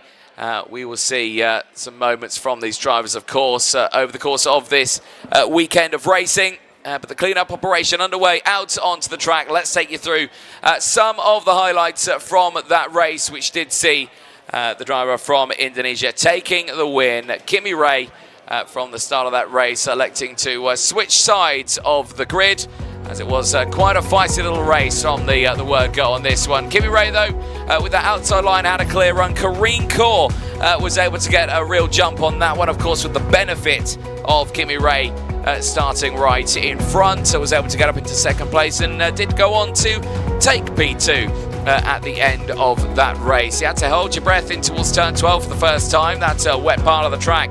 Certainly playing havoc with the drivers over the course of the first few laps, but after a while did eventually clear up. Other drivers making big movers all the way throughout that one. Andre Adakin, 17 places gain at the end, would finish in P5, but was under investigation. Other movers happening as well. Eda Herrera pushing forward as well. You had Manuel Avanesian as well pushing forward at 11th place there for the driver from Armenia. 6 places gained. Kimi Ray at the front, though. No drama whatsoever. This moment here, though, for Mir Allaire, just getting caught out under braking, and it's not too dramatic in terms of the accident or positions lost. Did recover back to P8 and still on a 5-place gain. For Kimi Ray, though, it would be the checker flag. A win in the B final would put Kimi Ray right back where he wanted to be at that sharp end of the field. But for these drivers, that B final marks the end of their racing here this weekend. Well, like we mentioned, that drivers' parade coming up a little bit later on, around half an hour's time. Make sure you don't miss that one. In around 33 minutes' time, we'll be seeing the drivers get those medals for getting it into the A final. I'll be down on the grid chatting to some of the juniors as well ahead of their final. And then, of course, we go on to that senior final at 2:30 as well. We'll take a short break, but ladies and gentlemen, do not go anywhere. We will see you in a few moments' time.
Karting Arrive and Drive World Cup here in Malaysia. The Drivers' Parade underway as it's a final time for the 107 drivers who had entered into this weekend. Only 28 per class have made it into this very important race, which will see multiple drivers from all over the world take part in these next two races. But there you can see them heading out onto the track to kickstart their Drivers' Parade before we hear the national anthem of Malaysia. And then, of course, we see those all-important finals. I'll be down there in and amongst the drivers in a moment's time, chatting to some of them.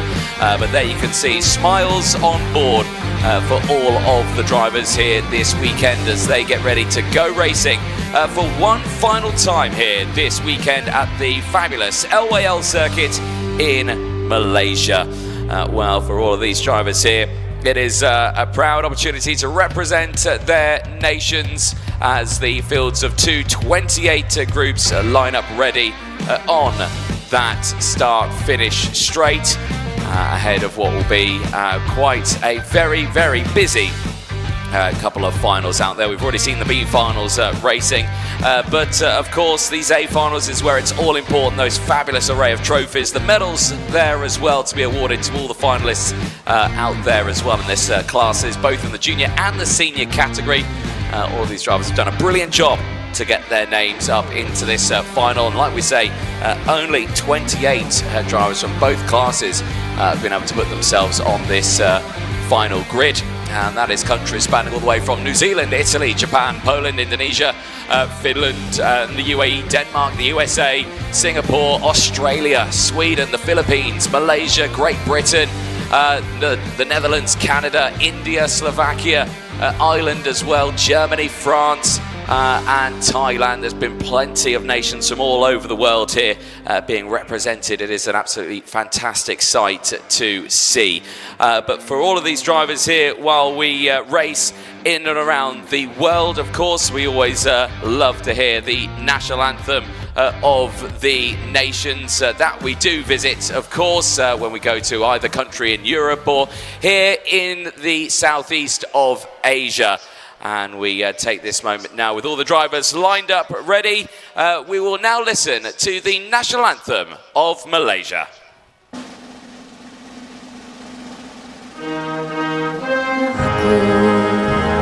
Tanah tumpah negaraku, rakyat hidup bersatu dan maju.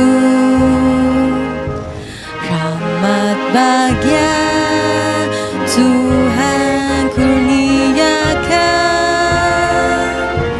Raja kita selamat bertata. Rahmat bahagia Tuhan kurniakan, Raja kita selamat bertata.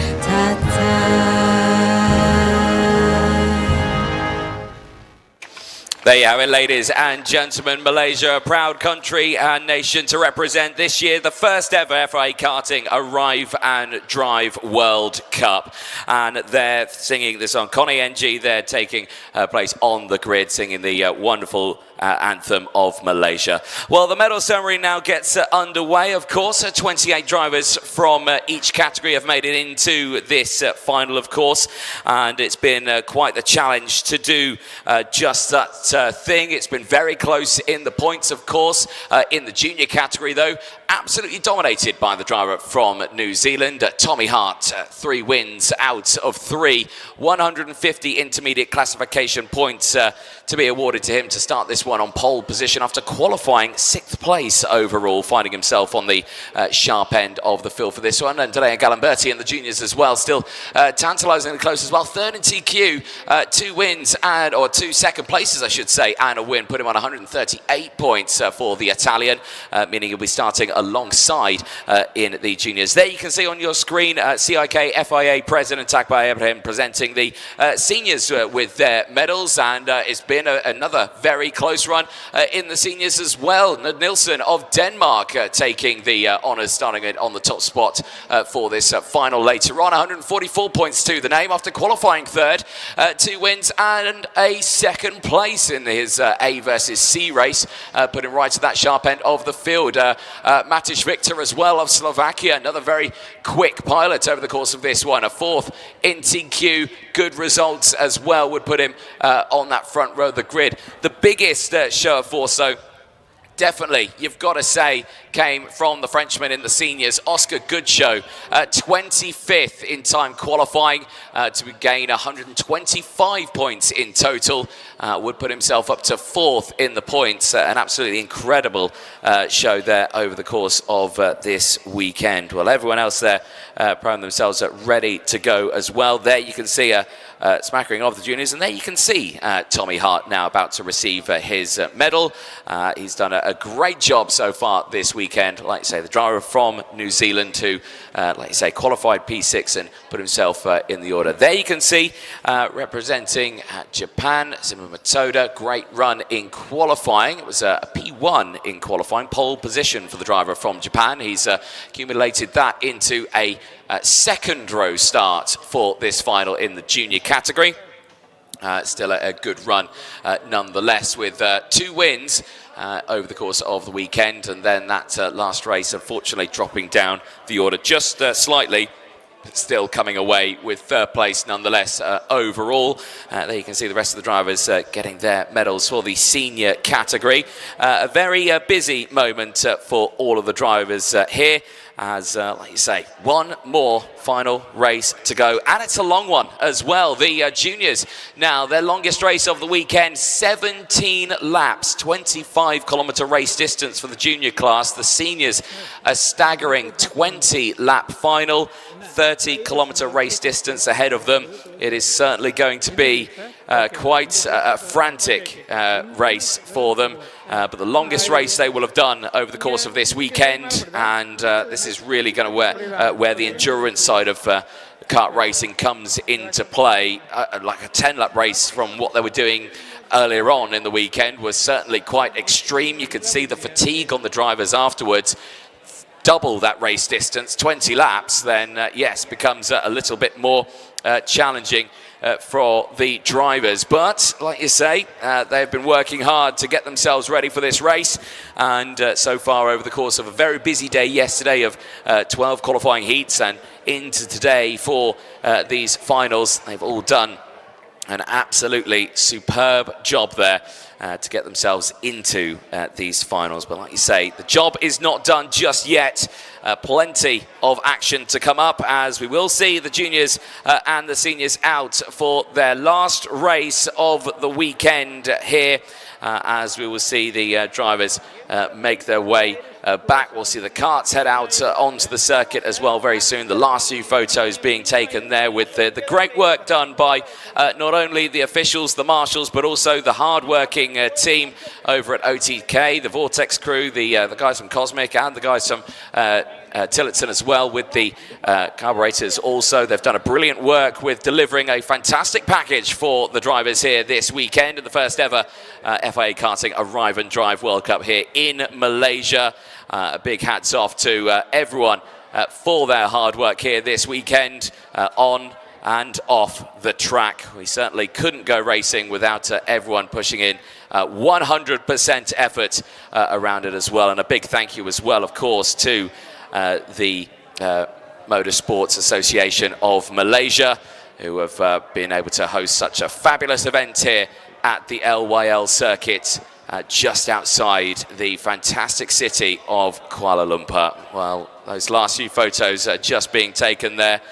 Plenty of support out here, of course, from the FIA with the women in motorsports here as well this weekend. We saw many ladies race this weekend. I think the biggest number we've seen in FIA karting, 15 ladies racing into this weekend, and so many drivers as well pushing forward. But of course, so many people watching this from around the world, including the FIA President himself, Mohammed bin Sulayman, who unfortunately couldn't be here, but did leave us with this short message.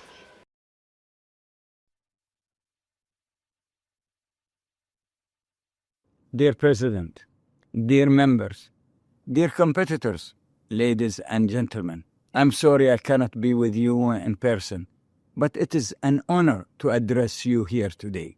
Welcome to the first FIA Karting Arrive and Drive World Cup. This is a landmark event for accessible and affordable motorsport. The Arrive and Drive format reduces cost barriers and puts racing talent center stage. Increasing accessibility into our sport is vital, and we are doing so while providing a global platform for the next generation to shine. I am proud to see so many competitors in Malaysia. This competition is more than just racing. It is the future of motorsport. With over 100 drivers from every corner of the globe, this World Cup will show the diversity, passion, and incredible potential of the next generation of racers. The prizes on offer reflects our commitment to support the world champions of the future as they begin their racing careers. We are investing in the next generation, and the workshops we will provide for the drivers, covering safety, medical sporting conduct, and media training, demonstrate our commitment to their development and the future of our sport. I am confident there will be incredible racing, close competition, and a commitment to development both on and off the track, reflecting the true spirit of karting. To every competitor, enjoy the experience, learn from every lap, and give it your all. As you take to the track, know that the skills you are developing and connections you are building go far beyond racing. May this experience be the beginning of a long and successful journey in motorsport. Thank you, and I wish you the very best of luck. Just make your luck.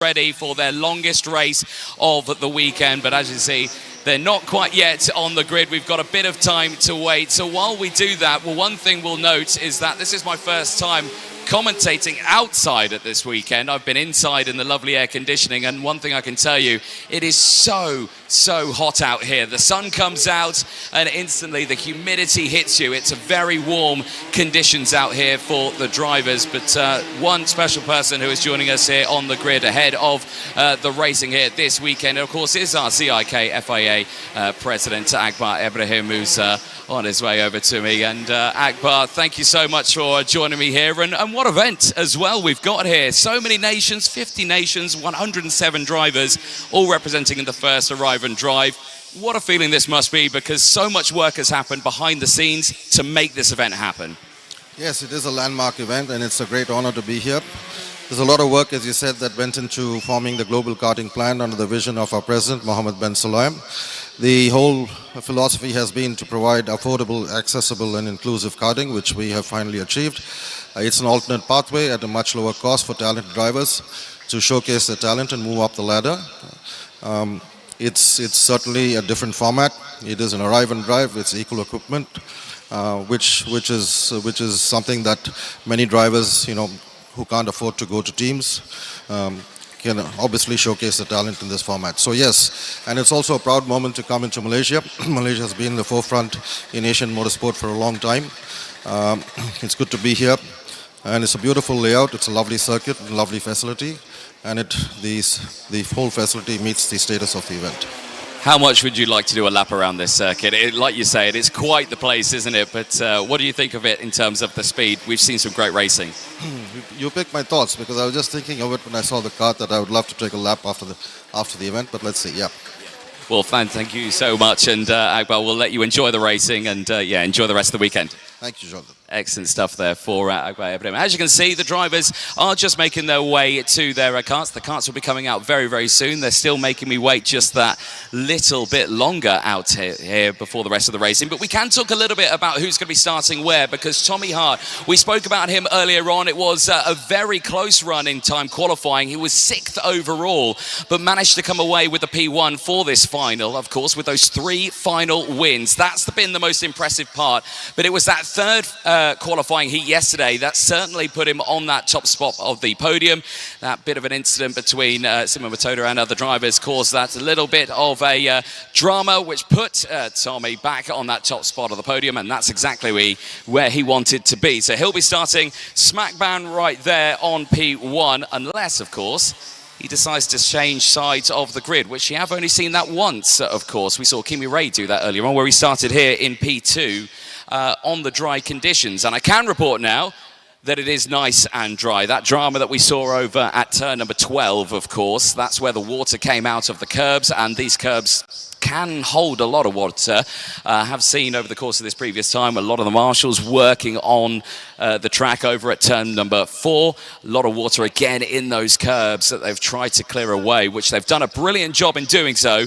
And the track is nice and dry. And like we say, those temperatures very, very high at the moment. Other drivers that you're going to need to watch out for in this one, of course, the Italian Andrea Galimberti. Certainly a very good run for him in those qualifying heats. He'll be starting here P2 on that front row of the grid, and it'll be curious to chat to see how they find it in towards turn 1. I did have the pleasure of driving a kart around this track as well, and I've got to say it was incredibly harsh on myself and, of course, the drivers. I only did about 5 laps. And I was exhausted. These drivers are going out there for a very long race. And of course, the seniors are out there for a staggering 20 laps. That's an incredibly long race. 30-kilometer race distance as well. So here at this circuit, certainly going to be very, very challenging for them. The crowds are ready. You can see them there up on the gantry, not only up there, but also on the other gantry as well. They're all primed and ready to go as well. Unfortunately, not all the drivers could race into this one. Like we said, 107 drivers entered into this weekend, but only the 28 can take part in these finals. And of course, for some of those drivers, they missed out on just 1 point to get into this very final. So seems a bit harsh for them, but it is racing. Racing is sometimes very harsh on a driver, and sometimes they can just miss out by 1/10 of a second or 1,000th of a second or 1 point in an intermediate classification. So you just don't know over the course of these weekends who will finish where. The drivers still yet to make their way out to me. I think they're a bit nervous. They don't want to come and have a chat just yet, but it's still going to be a very packed run for them. And I can see the last of those drivers just getting ready. Actually, if you pan that camera around, you can see there that the 145 machine is just getting himself to the grid now. And this is Kian Sars of India's kart that was very late to the pre-grid there, but I think they've got it going now, which is good to see. But of course, for these drivers, this is a World Cup. It is an international event, but it's not a World Championship. And there was a brand new invention came out earlier on this year for World Champions, and that is the FIA President Medal. And for these drivers, this video here will tell you a little bit about it.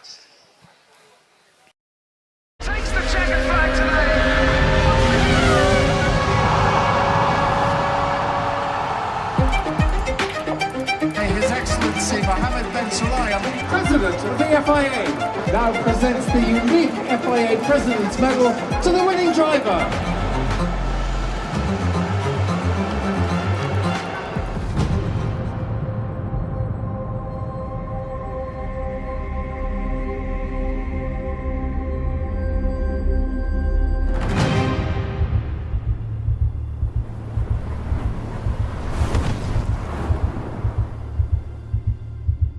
I'm Camille De Bastiani. I'm the lead designer of the FIA, and I designed with my team the new medal for the President Medal in 2025. The President's Medal is distributed to the winners of the FIA World Championships. It has already been distributed in Formula 1 to the race winner, but now it's going to be distributed in WRC, in WEC, in karting as well, and in Formula E. The President medal is actually made of sustainable materials, recycled gold and silver. The circle actually fits perfectly with the theme we developed at the FIA Awards, with a logo that represents each World Championship of the FIA. Once we had that part, we could just integrate it to the President medal.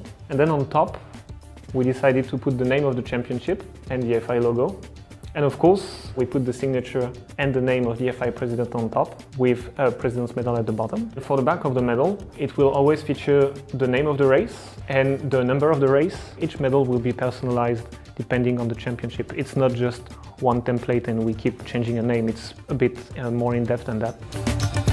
To give a better view of what it will actually look like, we made 3D models. Then it's also a good indication for the manufacturer on the kind of finish we want, how shiny it will get, how matte it can get. Same for the lanyard. My job is done. Like the manufacturer has all the elements for him to produce it, he can start working on it.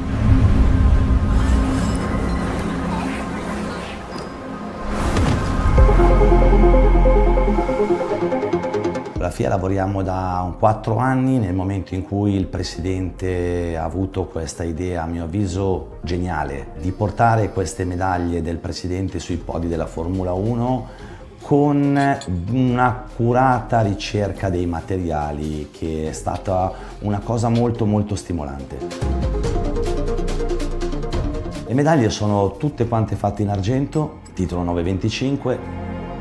Queste medaglie sono sostenibili in diversi fronti. È il discorso del materiale, è un argento riciclato che arriva da scarti di lavorazione di oreficeria, viene fatta chiaramente nuovamente una colata e viene portato poi il materiale in bandelle piuttosto che in tondini o piuttosto che in lastre, il nastrino, il lanyard che è fatto in repet, e 3 la stessa scatola di confezione che è comunque fatta presso un processo di FSC con un processo diciamo molto controllato.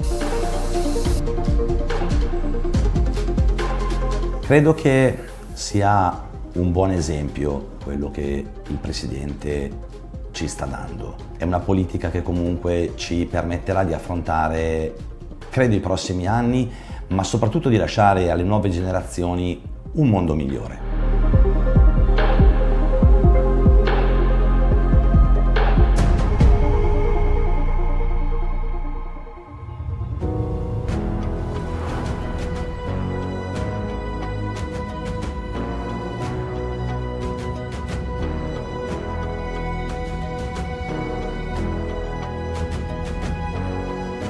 When racing or rallying, drivers give everything.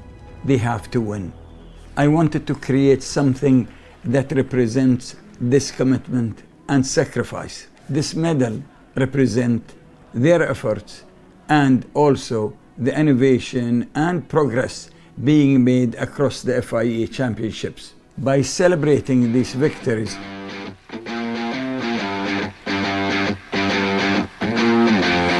Well, the drivers now making their way out onto the circuit for this final. Of course, this is the Junior A final. All of these drivers have made this chance onto the grid.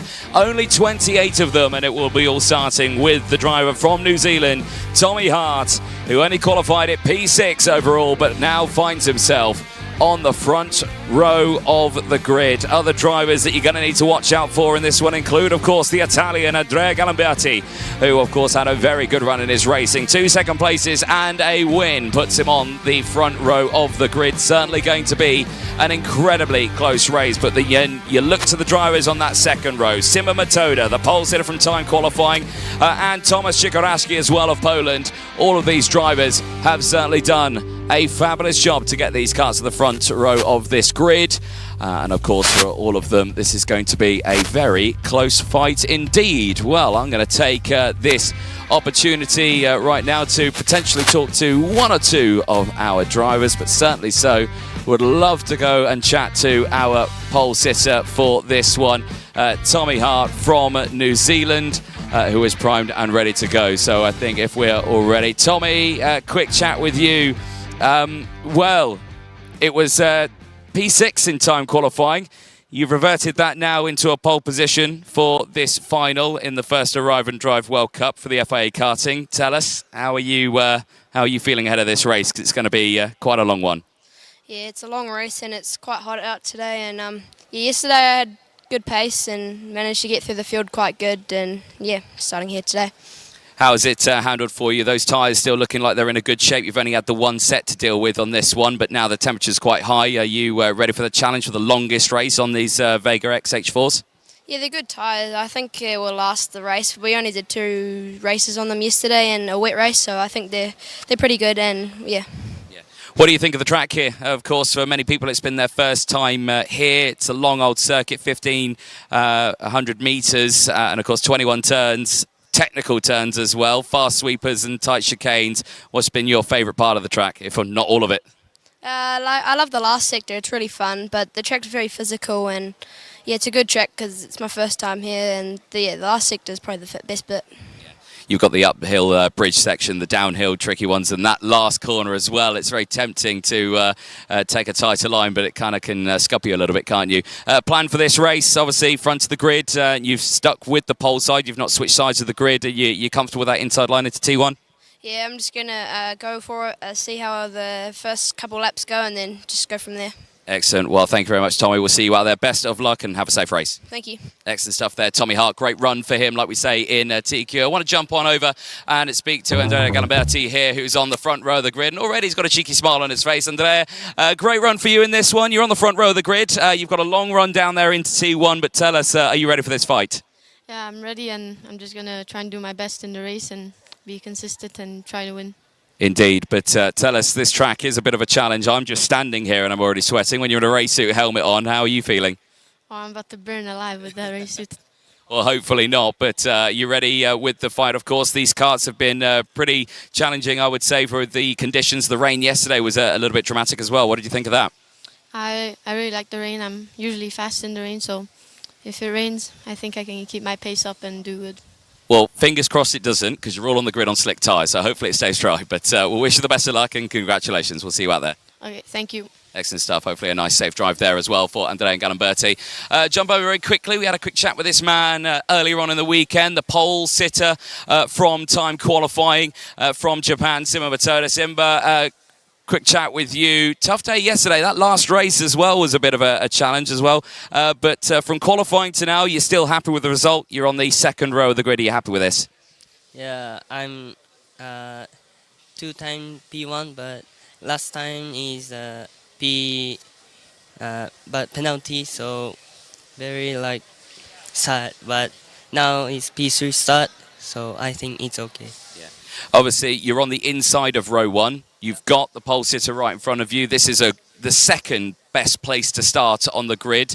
What is the plan for this one? Is it just follow Tommy into turn 1 and try and block off Andrea from coming in, or is it just see what happens?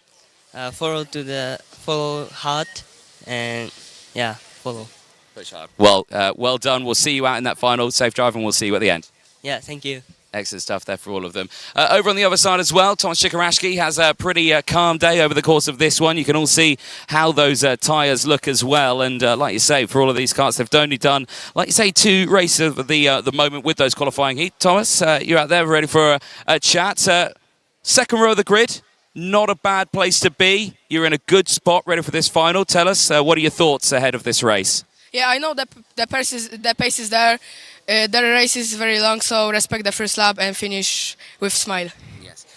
And like you say, it's a technical circuit. It's hot out here as well. That sun has come out from behind a cloud. The temperature has really heated up quite nicely here. But what is the plan going into turn 1 for this first lap? Well, the track is very technical. I think I didn't understand the question, sorry. That's all right, not a problem. But just what were you thinking, what you're going to do right at the start of this race? Is it going to be attack immediately to the inside or see what you can do? At the first lap, I think I will try to do inside and overtake the most position. Excellent. Well, thank you very much, Thomas. We'll see what you can do. Safe drive and enjoy the racing out there. We saw a minute board of some description come out there. I wasn't actually paying attention, even though there was a massive horn that blurted out for me here. One of Indonesia's entrants on this one as well. Mika Vino here priming himself, ready to go. Mika, you have not got the race suit on just yet. Is there a reason for that? Is it because it's too hot? Yes, it's hot. Yeah, it is very warm, isn't it? But how have you enjoyed the weekend so far? Have you been enjoying the concept of the arrive and drive? You're loving the kart that you're driving and you like the racing? Yes. Yeah. Yes. It's been very close, hasn't it? Yes, it is. Excellent. Well, we'll see what you can do out there. Very best of luck and safe drive. All right, thank you. Excellent stuff there for Mika Vino, and again, a lot of work for him to do as well. Other entrants as well, and great nationalities. You've got, of course, Finland just here, Oivo Ventarata. Of course, it was this year's FIA Academy Trophy winner, of course, in the junior class. He won that out in Cremona in Italy in a very dramatic style. You've got, of course, the UAE of Aryan Singh, and you've got Denmark there as well of Christian Seresen also. So lots of different nations here. Singapore over there as well. Conrad Garrow. He had that drama earlier on with Simon Matoda in that last qualifying heat, and that certainly made it very challenging for them as well. I'm going to take a little longer walk down the back straight on this one, because other drivers who I'd love to chat to on this one, in the form of the Netherlands Didier Kreeft in the 127 machine. Sorry, I've just kicked someone's bottle of water over, so hopefully that is... there we go, sorry. There we go, we'll come over. Now, there he is. He's not by his car, he's sat down. Perfect. This is good, because that means I can sit down too. Didier, what a weekend it's been. It's hot, isn't it? Yeah, it's really hot. It's too hot for me. Yeah, you're not in the cart yet, suit not on, helmet not on yet. No, you're just waiting for the last possible moment. Yeah, just doing it at the last moment, because otherwise it's really hot when you're in your helmet. What do you think of the track here? LYL technical circuit, isn't it? A lot of dramatic moments. And what has been your highlight, do you reckon, of this weekend and of this track? In the wet, I was really good. Drive's just hard track, really bumpy. Just a really hard track. Yeah. Well, obviously, for a lot of people, it's their first time here. But overall, how would you rate this circuit, 1 to 10? But remember, be kind, because they are listening. Yeah, like a 7th, maybe 6. Yeah. It's a solid track, isn't it, though? But I'm a big fan of it. But for you, what's the plan for here? You're quite far down in the grid. And what is the plan for this one? Just go forward, not backwards, just forward. Yeah. That's the plan. Excellent stuff. Well, we'll let you focus and get ready for that one. But I can see your car over there, helmet ready. And we'll see you out there. Best of luck. Thank you. Excellent stuff there for Didier Kreeft. Other drivers as well. And one entrant here from the United Kingdom, Great Britain. Jamie Ambrose just here, sitting down, ready to go. Now, Jamie, is that real athlete sweat on your shirt there, or is that a bottle of water? It's a bottle of water, to be honest. Yeah, I can imagine so. But, Jamie, a lot of work needs to be done from this part of the grid, but are you ready for that challenge? Yeah, I'm ready to take on what's next. And here this weekend, the temperatures and the weather conditions have been quite challenging for you. What has been that biggest challenge so far this weekend? I think the last year I just struggled to adjust to the wet conditions, but this morning we showed good pace in the wet, and it's dry now, so I think you can push forward. Indeed, certainly a wicked track for that one, but we wish you the best of luck in this one, Jamie. We'll see you out there. Thank you.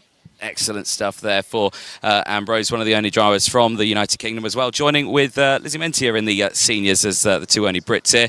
Hamish Campbell here. Right, Hamish, you've got some work to do on here as well. Not only you're a little further back, but you've got the outside row as well, right in that mid-pack. That's a big challenge, but are you ready for it? Yeah, we're pretty ready. Like through the heats, we had to start further back, and we sort of got some experience, see what the field's like. We're fast, I'm fast, and we just got to get it done. Again, I've been talking about it a lot. Temperature, pretty hot. It was 30 degrees at like 10 o'clock this morning, which is atrocious. And now it's even warmer now. Tell us, how are you dealing with that? You're pretty used to this, though, from where you are in the world. Sort of, but like we've raced over here a couple of times in Rotax and stuff, so I'm sort of used to the weather. It hasn't affected me that much, but I feel good and confident for this race. Yeah, indeed. Well, we wish you the very best of luck out there, and we'll let you get yourself race ready because the 5-minute board has gone up, which means we've only got about a couple of minutes or so before we can head back up and clear the grid. So we'll head back a little further down the order, and I've just spotted a fantastic person to have a chat to. High-ranking member in the FIA Karting department. Jesper Carlson just here. Jesper, don't run away just from me. You try to get away. Jesper, this has been quite a busy weekend, hasn't it? But are you ready for these last 2 races? Yeah, I'm really excited. This is what we've been working for the full week. Yeah, actually 6 months. So yeah, really excited and see all these young guys and girls getting on with it. And Yeah, good racing, very close racing. Well, thanks for building my commentary box as well, Jesper. But good stuff there. We'll let you crack on because he looked very busy. Not only of course, the officials here, the marshals have done a brilliant job, and of course the many officials here at the circuit. But not only that, the development as well of the karts has come along a long way. I was talking about it earlier on, of course, with the NASA panels, the side pods, the front nose cones, everything like that. There has been some developments over the course of many, many years of karting since it was incepted back in the 50s. As well. But one latest innovation in the world of the safety of karting is the anti-launch device. This a piece of plastic here on the back to help prevent a kart from riding onto that rear wheel. When a front kart comes along, when it grinds on, it can really flip a kart over. It is the anti-launch device. It's been developed earlier this year. And this video will tell you a little bit more about everything that's gone on behind the scenes of creating such a device like this.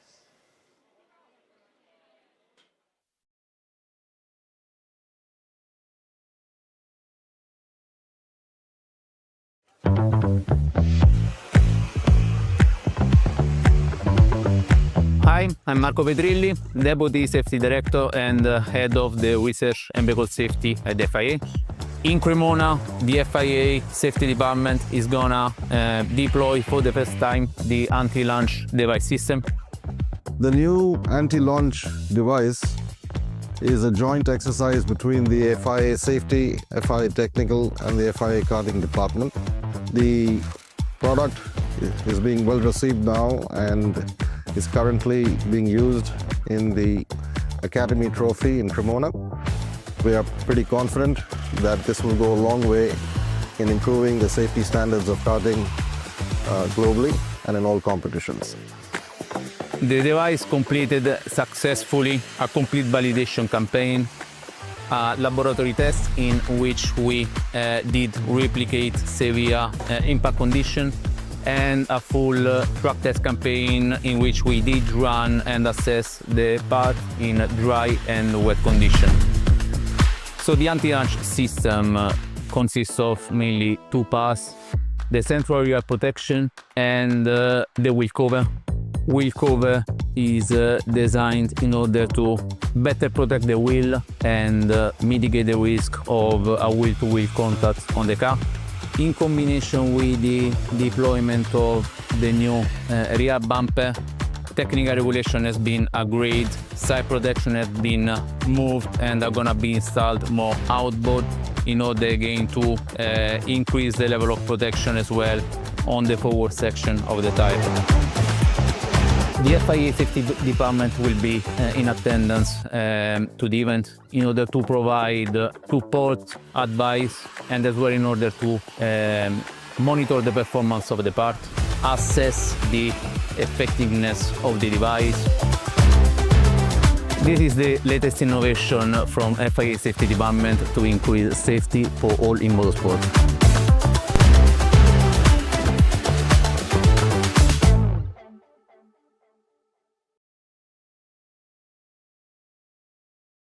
First final A of this weekend. It is the juniors that are moments away from kick-starting their longest race of the weekend, 17 laps. As the engines are fired up, they are waiting for that last signal to head out, and already seeing a little bit of drama there for one or two drivers, but it looks like all engines are fired up, which is good to see. Pasquale Luppi there on your screen waiting to see the timer, and we'll see that we are those 30 seconds away from getting that green flag and sending the drivers off for their formation laps. That happens now.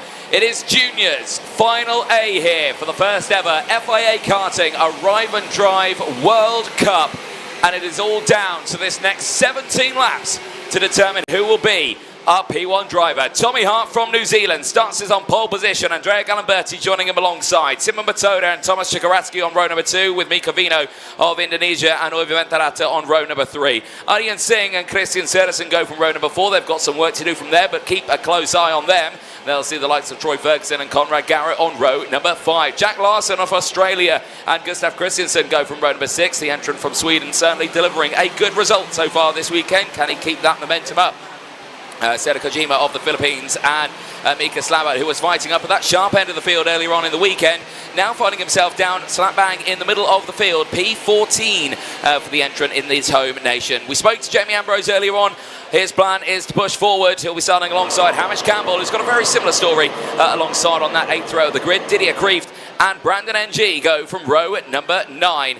Row 10 and the top 20 sees France and India in the form of Saad Doran and Kian Saar, who has got his engine started up. We saw him with a bit of a drama earlier on. They start from that 10th row of the grid. Branislav Renka and Danish Chen go from row number 11. Jack McLaughlin of Ireland and Zavrov Tosos go from row number 12. There we'll see Leonie Herr and Dominic Braden on row number 13. Row 14 and the final row of the grid sees Porsche, Anna Chukul and Eshanth Wenger Getson from India on that 28th spot of the grid. A lot of work has to happen from the back there, but certainly could be doable here in the junior class. I'm saying myself, Anthony Jordan, in the commentary box for you this weekend, with only 2 more races to go. And the penultimate race of this weekend about to get underway. The junior final,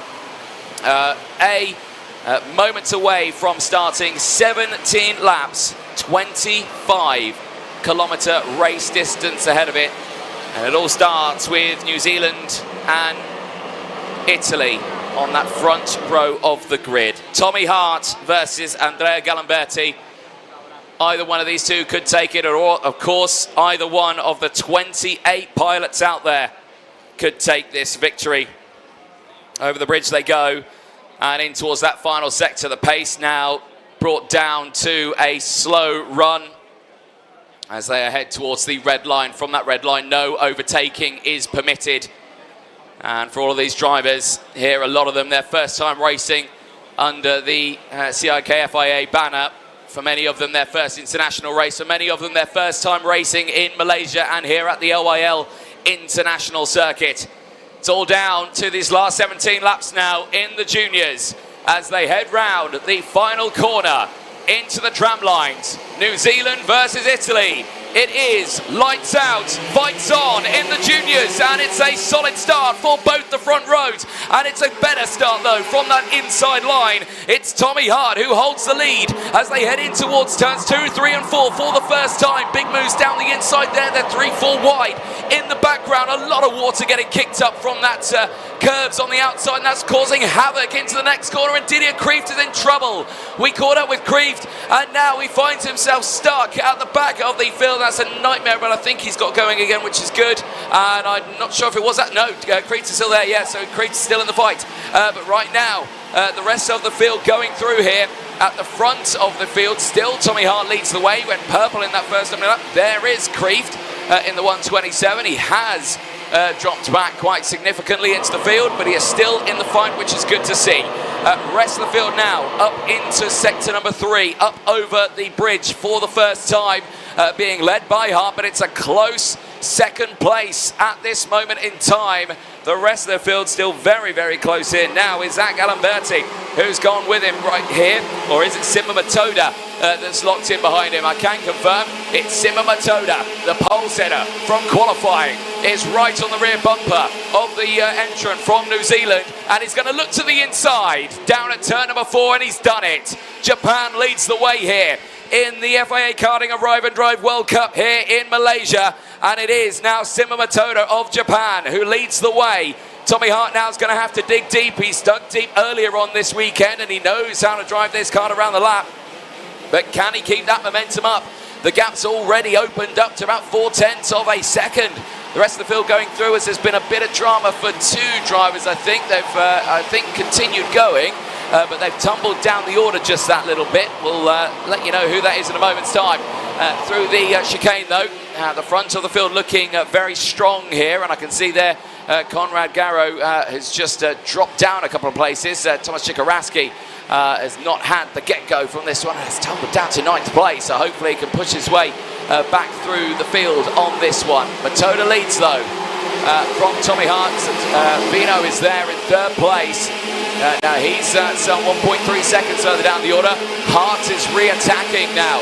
Simo Matoda has not been able to break away. Hart has had the speed in that final sector and has been able to close back in here for a potential overtake for the race lead. In towards turn number 7 they go. There is a big overtaking opportunity here, but we've not seen it just yet from either one of these two. We saw the overtake for the lead change. That happened, of course, at turn number 4, that first major braking zone for the drivers. Vino leading that second group of karts then. In third place, Galimberti in that fight.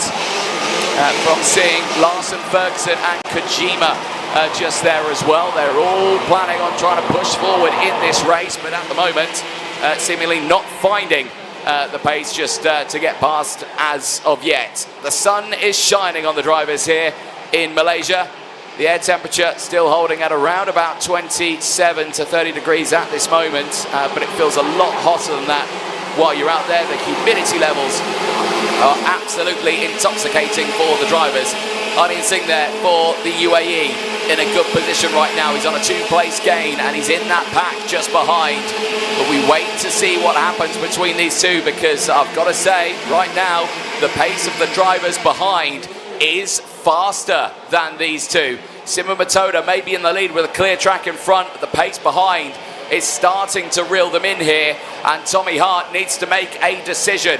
If he's got the pace to try and get that move down the inside, he's going to have to go for it. He does not want the pack behind to start to close in, but in the meantime they are starting to fight here. Troy Ferguson looking to the inside there of Ardian Singh. No overtake between the two of them. There you can still see Kojima there. Sada Kojima trying to get involved in that fight, but it's got the pack behind closing in. Larson there, Chigaraski, Ambrose, Campbell, Garrow, McLaughlin are all there. Look at this fight from Jack McLaughlin of Ireland. He's on a 10-place charge right now. He's up into 13th place and really fighting in this race.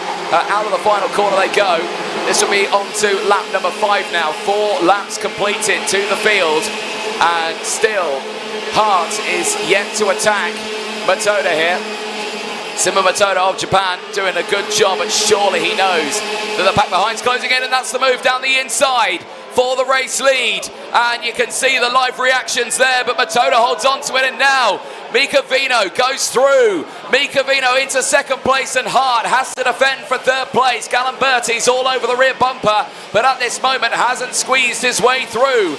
It's still Matoda who leads the way, but Mika Vino has found himself into second place. The entrant from Indonesia, primed and ready to try and go for the final win here, if it is doable. Big moves down the inside.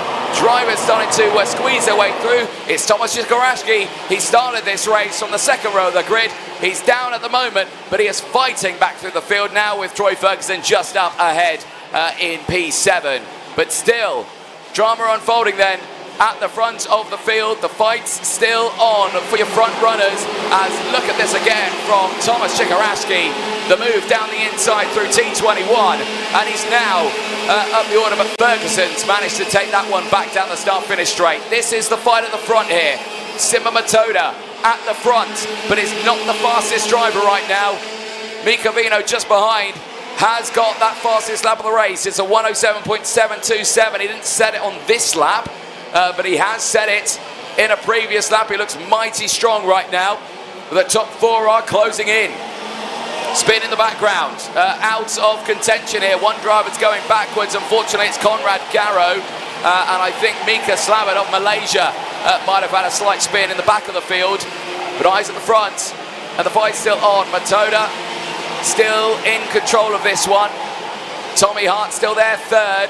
Mika Vino holding on to second, but only a 1/10 of a second between the two of them. Hold your breath as they come down the hill here. Absolutely line astern, the top 4. There is no breathing room between either of them. And you've got to think for Galimberti here, he's in a really good spot to try and push through. And right now, we still wait to see what happens. Mika Vino here, all over that rear bumper. Surely a look to the inside here at turn number 4 is on the cards. No, but it is for Tommy Hart though. He sends it down the inside of the entrant from Indonesia, and the driver from New Zealand is back into second place and back in this fight. And immediately is going on the attack, but Tommy Hart now in a really strong spot here. Sima Matoda seamlessly is not able to break away no matter what happens behind.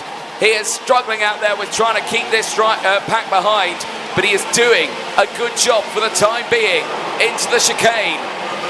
And still, no change between the two of them. There's fights happening up and down the order here, and this is one of them on your screens, and there you can just see Hamish Campbell right on the back of that field, trying to get involved in that fight. Kojima's in there, Chikaraski still fighting away, Troy Ferguson still there of the USA. But all these drivers trying to push through the field right now. You can still see how those names have gone through. You can see the gains that have happened in this race. So many of them, but still Jack McLaughlin is the biggest one from Ireland. Renka and Starr, here we go, for the lead. Down the inside, Tommy Hart's done it. He's got through past Sima Matoda, and Mika Vino has followed suit as well. But this is still a close fight. Hart is not out of the woods yet. Matoda back down the inside. Retakes second place. Incredible dive there down in towards turn number 7. We have seen overtakes there, but they have been risky. It's high risk, but high reward for the driver from Japan as he continues this fight to the very end. We are lap number 8 of 18 right now. There is a long way to go in this race, but Tommy Hart now seems to have settled into a rhythm here. For him, we spoke to him briefly on the grid. It's his first time here at this circuit, but he seems to have taken to it like a duck to water. And right now, Tommy Hart is in control of this fight. Ferguson, though, late on the brakes there, right behind the likes of Seda Kojima, who holds on at this moment to 6th place, but Ferguson sends it down the inside. Kojima fights back, wheel to wheel, over that start-finish straight. We'll keep a close eye on that one. Down the inside, now it's the Italian, Andrea Galimberti, back to P2. And your original front row is P1 and 2 for the first time since we went green at the start of this race. But still, it is Tommy Hart who leads the way. The gap has opened up now to just about over 0.4 of a second. Is still able to close in, and actually, Andrea Galimberti went purple in sector 1 on this lap. So I suspect we might see that gap just close in a little bit here, and in fact, we're already seeing it. We are already seeing it here for Andrea Galimberti. The gap's down to 0.3 of a second. So Tommy Hart at the front here is going to need to dig deep to try and claim this win in the Arrive and Drive World Cup here in Malaysia. There is race control. They're working hard at this moment. I can imagine a lot of things they're looking at from the start of that race.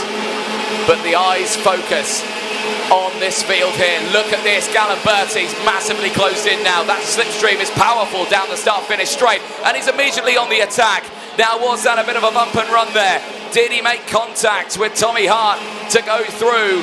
Well, he sets the fastest lap of the race. Hart doesn't react to it. He stays focused right now, and he's just going to try and push his way forward once again. Big moves down the background there, and that is Branislav Renka there pushing forward. Currently in 13th place and looking to be one of the biggest movers out there. But at the front here, it's now the Italian who leads the way. And there's a warning flag out there too. Andrea Galimberti, your race leader. The officials are looking at it now as the fight still rages on. Seda Kojima there with the moves down the inside. Still the fight's raging on in and around that top 10 fight. But the battles are on here. Jack Larson lost out on that last lap to Branislav Renka. That was the change for 12th place. Renka now one of many biggest movers out there. Kian Saar of India, 9 places gained, as well as Dominic Braden and Leonier as well of France. But with the fights at the front now raging on, Tommy Hart there in 3rd place. Going to have to dig deep here, and Icavino there trying to look down the inside. Not close enough for the attack just yet. Ferguson now leads. That second group has got that overtake done on Aryan Singh. That's a P5. Now that's a 4th place gain for the driver from the USA, as that fight is still raging on in the background. Keep a close eye on that one as they push through. There again is Chikaraski, Kojima, Ambrose, Campbell still in that fight, and they're just waiting for this fight to the front to boil over again, and I suspect it will boil over at this point, because the top four have once again closed in. This is a look at this moment further on. I think Zach Chikarashki trying to go for the move. No, it's 140-41. That was LYL trying to go for the fight and fighting away there with the 136 machine. That's Gustav Christensen of Sweden there, taking a little moment as, oh dear, your race leader, Andrea Galimberti, is under investigation. The leader of this race will be heading to the stewards as Suzuka Matoda goes to the inside. Simo Matoda leads the way. Once again, the entrant from Japan is under pressure, though, once more from the Italian. The Italian tries to squeeze his way through. He is already under investigation here, and now will be facing a bit of drama. Hart's gone down to fourth. Vino up to third place.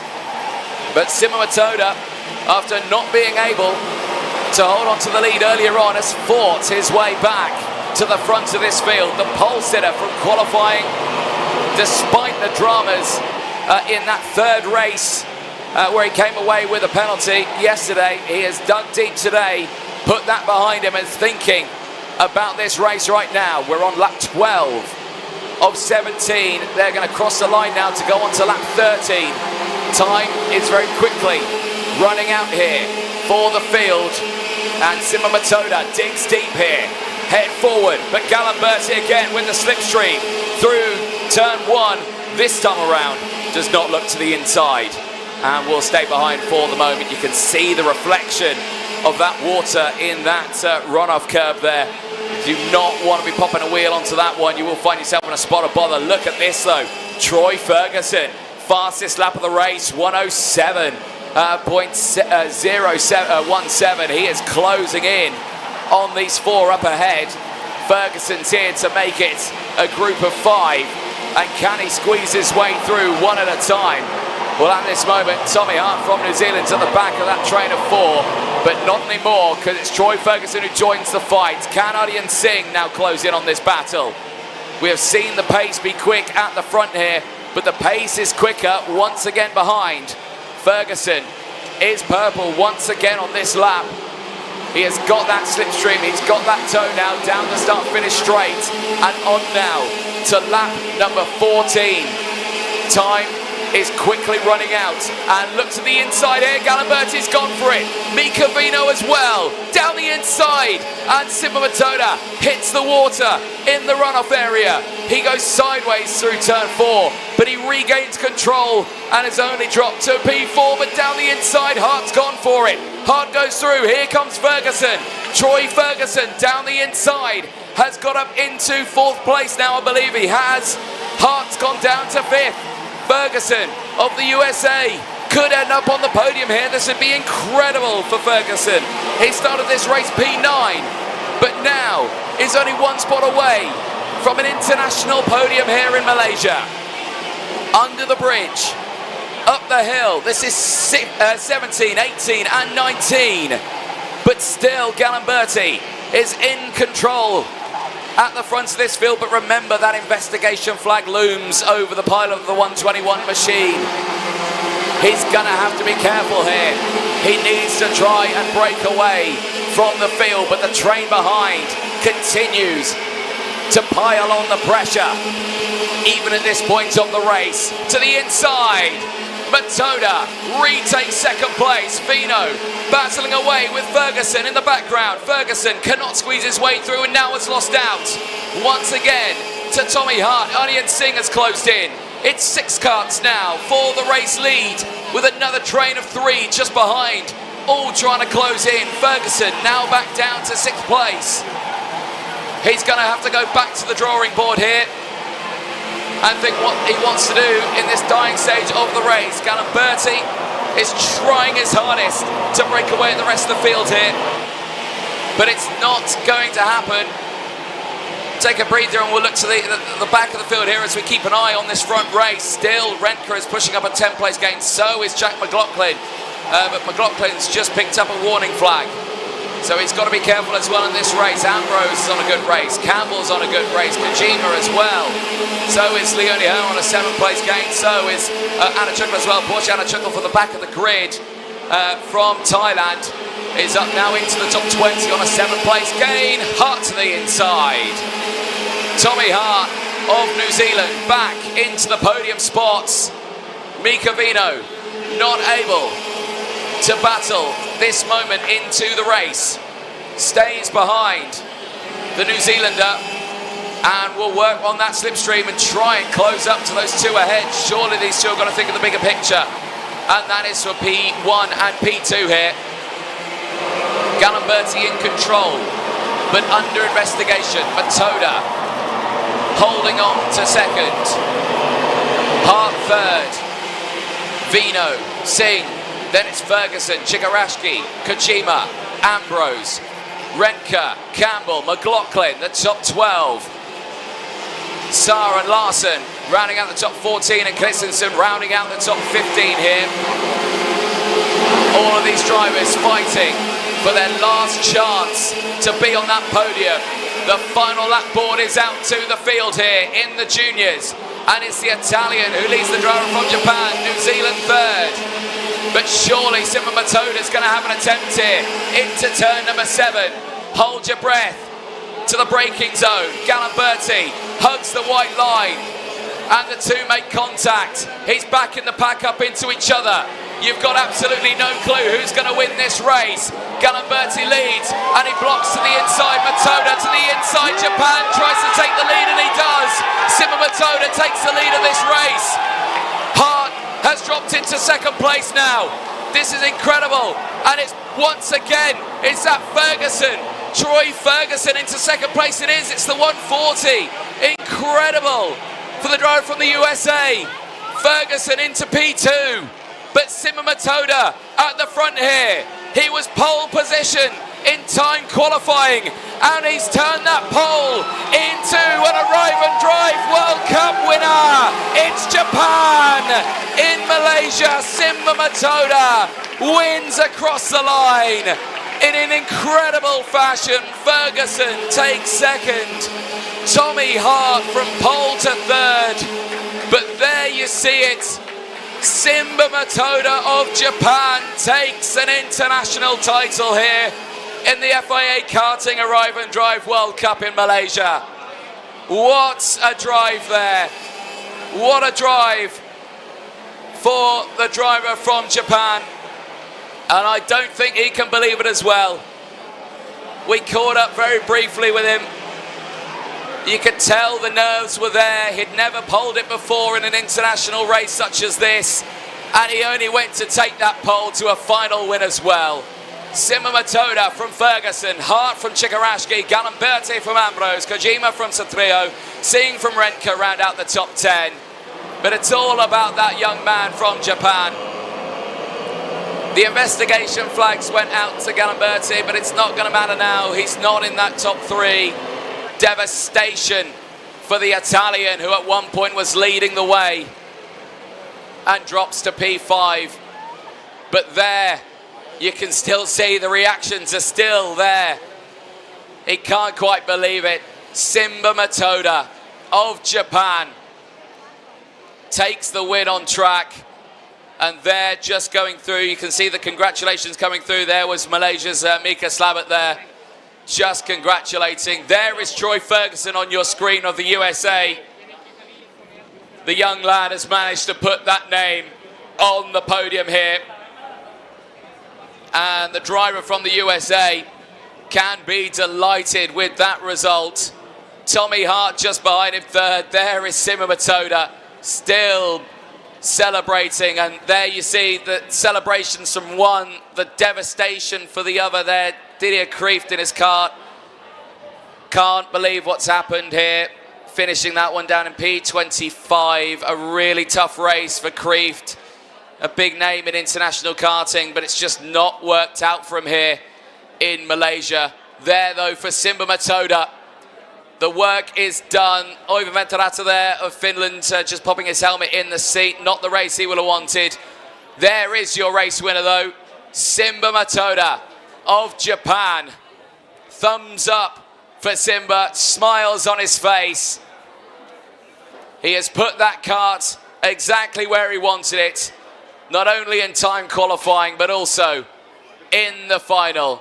Simba Matoda wins here in Malaysia in a spectacular race all the way to the very end. We'd only lost one driver from that race, unfortunately, quite earlier on.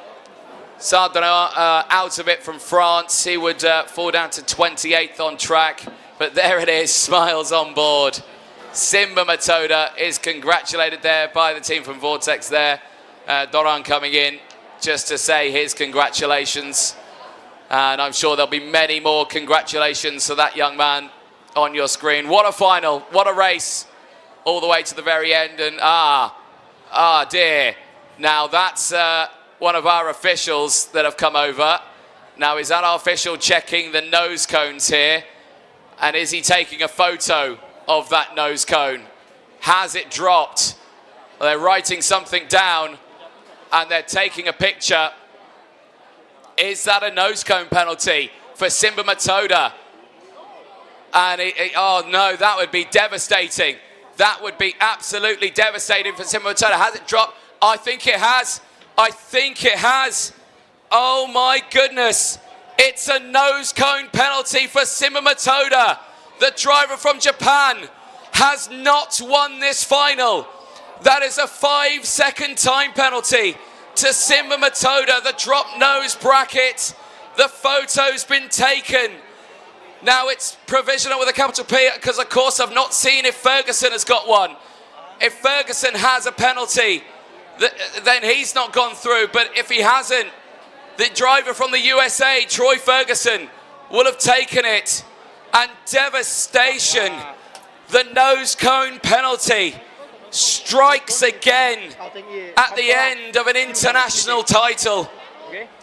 And for this young man here, Simba Matoda, that frantic race all the way to the very end, that P1, the celebration, all falls to nothing. 5-second penalty would drop Simba Matoda down to P11.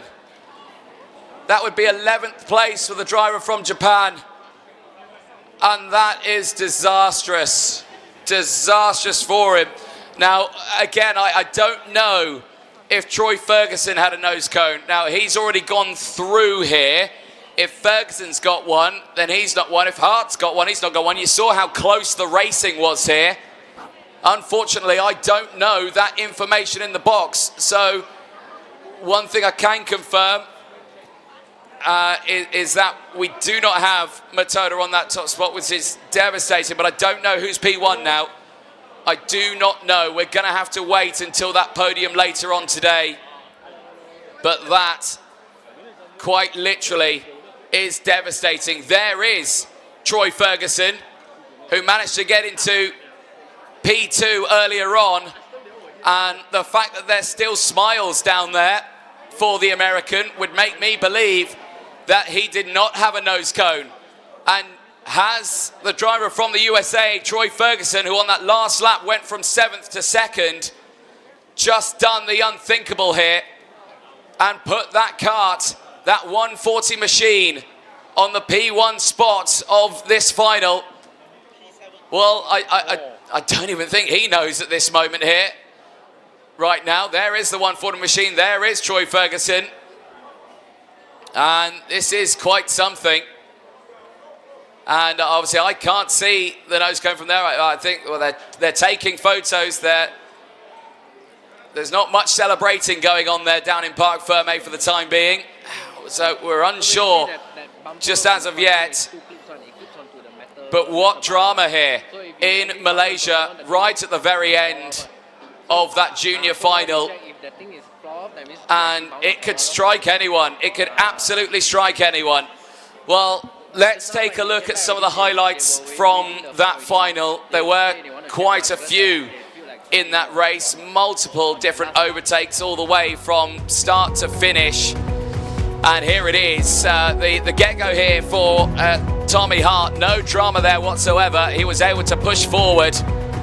He wasn't able to hold on to it for that time being. Simba Matoda, who started at 3rd, was able to push his way through. This was the drama for creefed at the start of that one, got caught out on the outside line with drivers unfortunately understeering after putting those slick tyres on that wet runoff curb on the exit of turn 4. Big moves to the inside. This was Matoda pushing forward as hard as he could. And the driver from Japan did get that kart up to P1 in the early stages. Would later lose out on it. Ferguson here. Look at Ferguson. He was all the way down the order in that early stage of the race. You saw here Gallimberti, that move there put him under investigation for that slight bit of contact there between himself and Tommy Hart, who Hart would later on get on the podium. Big lick of the old curb there for the 136 machine of Gustav Christensen. If karting doesn't go his way, he can certainly think about becoming a pilot there after going nearly 4 wheels off the ground over that curb. Matoda pushing through still. At this phase of the race, the nose cone looked fine here, but there was so much action over the course of that race. So right to the very end of it, you could see how Simon Matoda was still there in 3rd place. Mika Vino not going for the move, but this was the moment here for Matoda. And even there, the nose cone doesn't look like it's dropped at that point. So was it a final lap nose cone that came out for him on this one? There was Hart with the move down the inside. That would get him up to 3rd place. But keep an eye on Ferguson. Troy Ferguson of the USA, all the way down. On that last lap, he was down in about P5, P6. And he was able to get himself to potentially a final win here all the way throughout that race. And curious to see how he'd done it. We were so focused on the front runners here. This was that initial defensive posture on that final lap. It kept the pack all nice and close, and yet backed him up into the top. Was that the moment? Was that the moment that Matoda dropped that nose? You could just see there the head going backwards. It was only the slightest touch, but sometimes that's all it takes to drop a nose cone here. And even at that point, yeah, it still looked okay from that point of view, but yeah, clearly at the end of that race it had dropped. But this was the moment. Matoda finding the way through, and yeah, you could tell at that point it had. You could tell at this point the nose had dropped. There was the moment for Troy Ferguson. Down the inside, Gallimberti just running wide. Everyone pushing through. Thomas Chikaraski getting back up into 4th place. Might have just come away with a podium here as well, has Thomas Chikaraski. Tommy Hart there, 3rd on the road. Possibly 2nd on the road after this, but these results are all provisional with a capital P right now. We have absolutely no idea who is going to take that final win. We'll have to wait until the official results are released. But that is quite the final, and he had no idea at this point that it had dropped that nose cone. Simon Matoda rounded that final corner. He celebrated across the line, but that result there would be wiped away from him. You could hear the roar of the crowd after this overtake here. You could hear the crowd from the grandstands, from the balconies here, cheering away. But at the end of it, all for nothing for the driver from Japan, and I do feel for him. The celebrations across the line, but it just wasn't meant to be. Drama in Malaysia in the first ever FIA Karting Arrive and Drive World Cup, and that is all it rode to. Well, for all of these drivers now, it is time to go over to the seniors. We'll take a short break. I'll be down on the grid with the seniors. Do not go anywhere. We will see you in a few moments' time.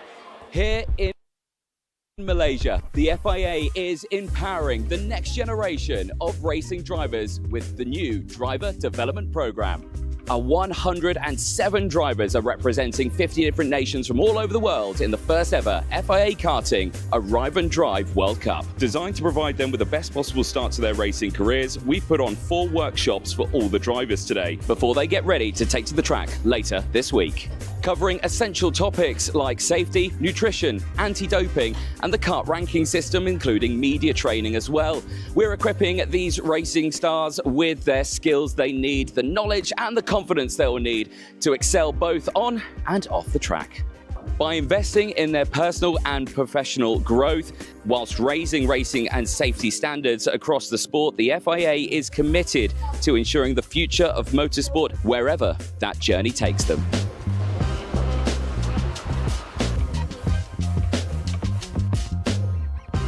FIA launched the Global Karting Plan last year in Kigali at the General Assembly. The ambition with the Global Karting Plan is to extend the FIA karting footprint, as well as making karting more affordable, inclusive across the world. Part of the Global Karting Plan is bringing new events like this one to other places in the world, and by including driver education sessions, we invest not only in the young drivers present here, but also in the future of our sport. It's our ambition throughout this weekend to not only provide a platform for good racing, but to also support these drivers in building the competences and the skills required to make the next step in their career.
President of the FIA now presents the unique FIA President's Medal to the winning driver.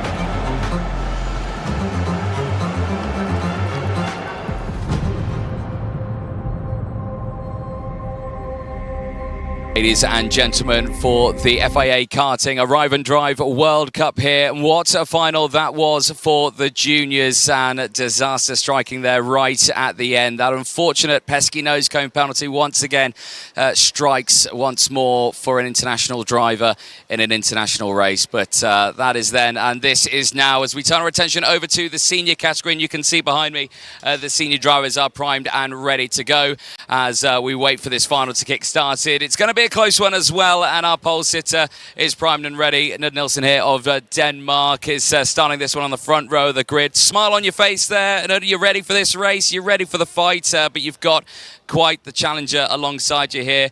Matches Victor has been looking pretty quick this weekend, but tell us, what are your thoughts ahead of this final? Well, yeah, I'm just excited to be here, and don't hope it's going to rain, but we'll see. Well, fingers crossed as well, because I'm currently stood out here. I don't want to get wet, but no. You were watching that junior final. What did you think of that? I think it was a pretty exciting final. Yeah, it's a lot of drama in the last few laps, but good fun. Are you hoping for a similar race like that, or are you wanting a nice calm race all the way to the very end? No, I'm hoping for a nice calm race. Excellent. Well, we'll let you get ready and sort yourselves out. The 10-minute brand new kart for you to race here in Malaysia. What have you made of it? I mean, It's really nice. I like the engine, also the chassis, and yeah, it's really good. Yeah. For you, of course, this Cosmic chassis is something quite similar to you, or OTK equipment familiar to you for your racing around the world? Yeah, I mean, it's almost the same. Just the brakes are a little bit different, but yeah, it's good. Excellent. Well, it's been a solid weekend for you. What's the plan down into turn one? Are you going to try and get the run and get ahead? I mean, we'll see. Yeah. We'll see what will happen. I mean, I hope I can get to P1, but what will happen will happen. Yeah. Well, enjoy our umbrella, but yes, indeed, we'll let you enjoy that racing. Thank you. Excellent stuff there, perfect stuff for them, and see a plethora of all these numbers going down. Right, here, Oscar Goodshow. Right, you're going to be a man I want to talk to. Oscar Goodshow, 25th in time qualifying for you, and now you're on the second row of the grid. Firstly, question, how'd you do that? I had a very good pace on the rain, so it was very fast and good to race on the rain, and I was feeling good with the chassis. Yeah, indeed. It's all worked out for you quite nicely here, hasn't it? But from this point onwards, you've come this far forward. Do you reckon you can go just that little bit further forward to a P1 here in this final? Yes, I want it. Yeah. For you, the racing has been quite a career for you. You've done plenty of racing all the way around the world, but what does it feel like to race here in Malaysia? That's very good to race outside of the Europe, because the temperature changes and all the conditions are different, so that's very good. Be honest though, would you like it to be 10 degrees right now and not 30? What? Would you like it to be 10 degrees, so 10 degrees or 30 degrees? Well, that is very hot. Yes.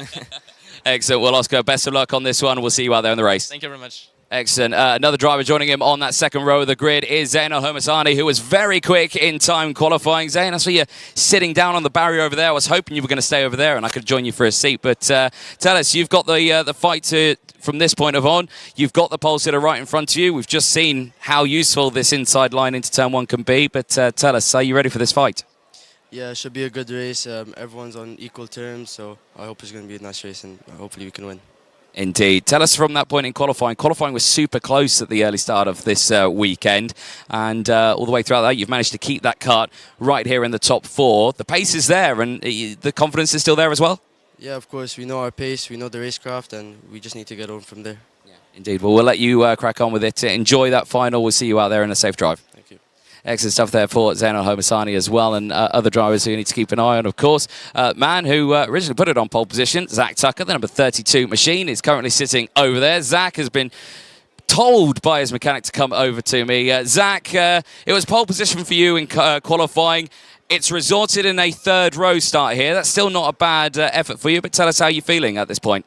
Yeah, well, we had really good pace in qualifying in the dry, and then we struggled a little bit in the wet race and then managed to come back when it was drying on wet tyres. So we'll see how it goes. Hopefully it's we'll just try and move forward and see what happens. Indeed. So, of course, in that wet race, that was the one that you struggled on. Now that it's dry, do you reckon you could really do some damage here? Yeah, it'll just depend on who battles when, and if we can all stay together, I think it's anyone's race. Indeed. Well, excellent stuff. We'll let you get focused and ready for this race, but we'll see you out there. Safe drive. Yeah, thank you very much. Excellent stuff there for Zach Tucker. I'm going to go across the way over to one of our highest ranking women in motorsport drivers here this weekend from the Netherlands, Ava Dorensen, with her biggest fan. Hello, biggest fan. Turn the fan off. No, you can keep that going. There we go. Hey, you're starting this one on that third row of the grid. You had a busy weekend so far, and it's resulted in this spot here, but you ready for this fight? Yeah, more than ready, actually. Yeah, I'm really happy that I'm starting on the third row, of course. We fight a lot in the heats, and to be standing here is absolutely amazing.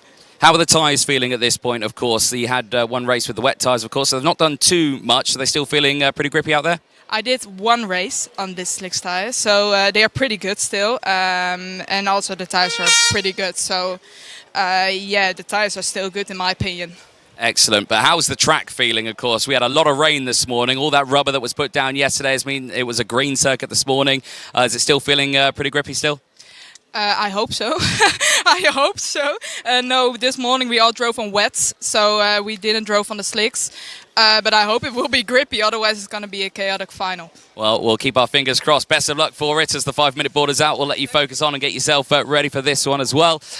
We've got another man from here from Poland, of course, Oliver Klopek as well. Oh, you've been a contender at the sharp end this weekend. You've been having your nose right in P1, P2. Do you reckon you could do that again in this final? Yeah, I'm fine. Yeah, I win. Yeah. Excellent. Well, we'll let you get yourself ready and get yourself sorted out and focused on. But Oscar, we'll keep you a close eye on there. We obviously spoke to Ava Dorenson, one of the highest rankings. Just a little further behind her, though, is the driver from the United Kingdom, Lizzie Mentier, who is about to get a helmet on. Sorry, Lizzie, we'll have a quick chat for you. Good starting spot for you. Inside row, you're here on the 4th row of the grid. Are you ready for this? Yeah, most definitely. I can't wait for this race, and I think it's going to be tricky, but I'm going to hopefully get through to the podium. Yeah, that's what we want to see as well. What has it been like to race here with all these drivers on the same equipment? It's quite a challenge, isn't it, knowing that you've all got the same power, you've all got the same chassis, you've all got the same tyres. How's that been? It's definitely been better than racing in the UK and abroad and stuff where everything's like your own sort of stuff. It's definitely been more equal than anything, and hopefully it's going to be a good race with everyone being pretty similar. Indeed. Well, good stuff. We'll see you out there. We'll let you get yourself ready now and focused, but good stuff there for Lizzie Mentier, primed and ready. The rest of the field is all good to go. You can see them down there. They're all getting their helmets on now, getting ready. The mechanics will be told to leave the grid in a few moments' time. When that clear the grid board, the 3-minute board comes out, I'll be told to get lost as well, and I'll have to go back up to the commentary box, which is now out. So we'll take a short break. Do not go anywhere. We'll see you for the senior final. It's coming up next. Well, good afternoon everybody. Here we are at Franciacorta in Italy for the World Karting Championships. My name is Nigel Edwards. I'm the race director for this event with Pasquale Lupoli from Italy. I've been doing this role now for 15 years for the FIA, but I've been a clerk of the course race director for about 25 years, which sounds a hell of a long time. Stop it. Under investigation, please, Pasquale. We're a team game. Obviously, as a race director, the important bits for us are two things really. One is safety and one is fairness for the competitor. So we need to be making sure that we train and encourage young, new people into our sport. I say Peter is one of those typical people who's been on the high performance FIA program, so he's doing really well so far. I think we're about a year and a bit into that, and I'm sure one day he will become an FIA karting race director. My name is Piotr Mika and I come from Poland. I started my career in motorsport 17 years ago as a track marshal in Poland. Now I am a race director and steward on the national level. HPP allows me to get extra knowledge and extra experience gained from the best race directors in the FIA. My ambition in the future is working with the best to gain experience from them. My name is Matteo Pedini and I'm the FIA Sport Officials Manager. This program wants to prepare the next generation of FIA officials. Of course, we want to help the different candidates to learn the skills and the mindset that they need to work on the World Championship. It's part of our mission as a FIA to make sure that every different championship has the high-level quality officials now and in the coming years. Ladies and gentlemen, to the live coverage here for the FIA Karting Arrive and Drive World Cup here at the LYL International Circuit in Malaysia. The 1-minute board has gone out to the field. You can see there at 2:30 on the dot, this field will be sent off for the last race of the weekend. It is the senior final, 20 laps under the watchful eye of the FIA race director this weekend, Pasquale Lupoli, who is primed and ready and focused with, of course, his deputy race director, Gonzalo Planta, this weekend out on track, who has been keeping himself very busy indeed with all of the action happening out there. They're in constant communication with, of course, the entirety of the race control team and the officials team out there that have been keeping an eye on all the drivers here on those live CCTV cameras, meaning they cannot get away with anything, and a lot of those drivers in that junior race being caught out by that race control team. But that was the juniors. Now it's time for the seniors as it's engines on. The field makes its way out off the grid and to start their formation laps. Let's take you through that full starting lineup that will see Denmark's Knud Nielsen on pole position with Matis Victor alongside. Zainal Hermasani and Oscar Goodshow go from row number 2. They'll see Zach Turner and Ava Dorenson on row number 3. Lizzie Mentier and Oliver Clapet go from row number 4. They'll see Dylan Tan and Diego Gama on row 5. Ethan Seto and Jakub Gaspanovic go from row 6. They'll see Linus Vonacevicus and Gianna Pascal on row number 7. Japan's Tiger Tokuoka goes from row number 8 with Harry Bresnian alongside. Daniel Yegi and Ethan Thorne go from row number 9. There we'll see Harry Turgeson and Mustafa Mulder locking out the top 20 on row 10. Philip Knuk of Austria, and Naomi Garcia on row number 11. Aaron Cavillo and Attila Kalapach on row number 12. They'll see Jet Kokoski and Yod Tapale on row 13. Gary Teixeira and Damian Baez rounds out the 28 kart field here for the last race of the weekend. The clouds loom over the circuit. The air conditions still 27 some degrees. Very warm out there for the drivers, and like you say, it's me just standing out there. Quite significantly hot. The humidity levels very, very high here. Still, we always worry about the threat of rain, but I don't think we've got that worry here in this final. So many drivers were asking for it to rain at one point, but yeah, I am not about that, and hopefully it stays nice and dry for the field here. Like you say, only 28 of these drivers got through into this race. The seniors had 52 drivers enter into this weekend, which unfortunately saw half the field not making it into that, which of course saw Kimi Ray, Sri Anuris out there at Thailand and Indonesia. They were not able to get into this final. Of course, Kimi Ray won that B final, showed great pace, and I think just missed out by one intermediate classification point to get into this final, but still he showed incredible pace over the course of this weekend. But for the rest of these drivers, it's all about this one last race of the weekend as they round the final corner. It is the senior category. It's FIA Karting, arrive and drive, and they go round again. It's a false start for the drivers. Race director Pasquale Lupoli sends the field round one more time for the start of this race, and the nerves once again start to build for the drivers here. Such a demanding circuit. We heard it from the drivers itself. Not a lot of rest time, and oh my goodness, is that rain in the background there of that shot. I hate to say that, I think it is. Oh my goodness me, it's a long old race this one, 20 laps, it's got a long way to go. The last thing we want is a sprinkling of rain in the middle of this final. All the drivers here, of course, on those slick Vega XH4 tyres. We'll have to wait and see what happens.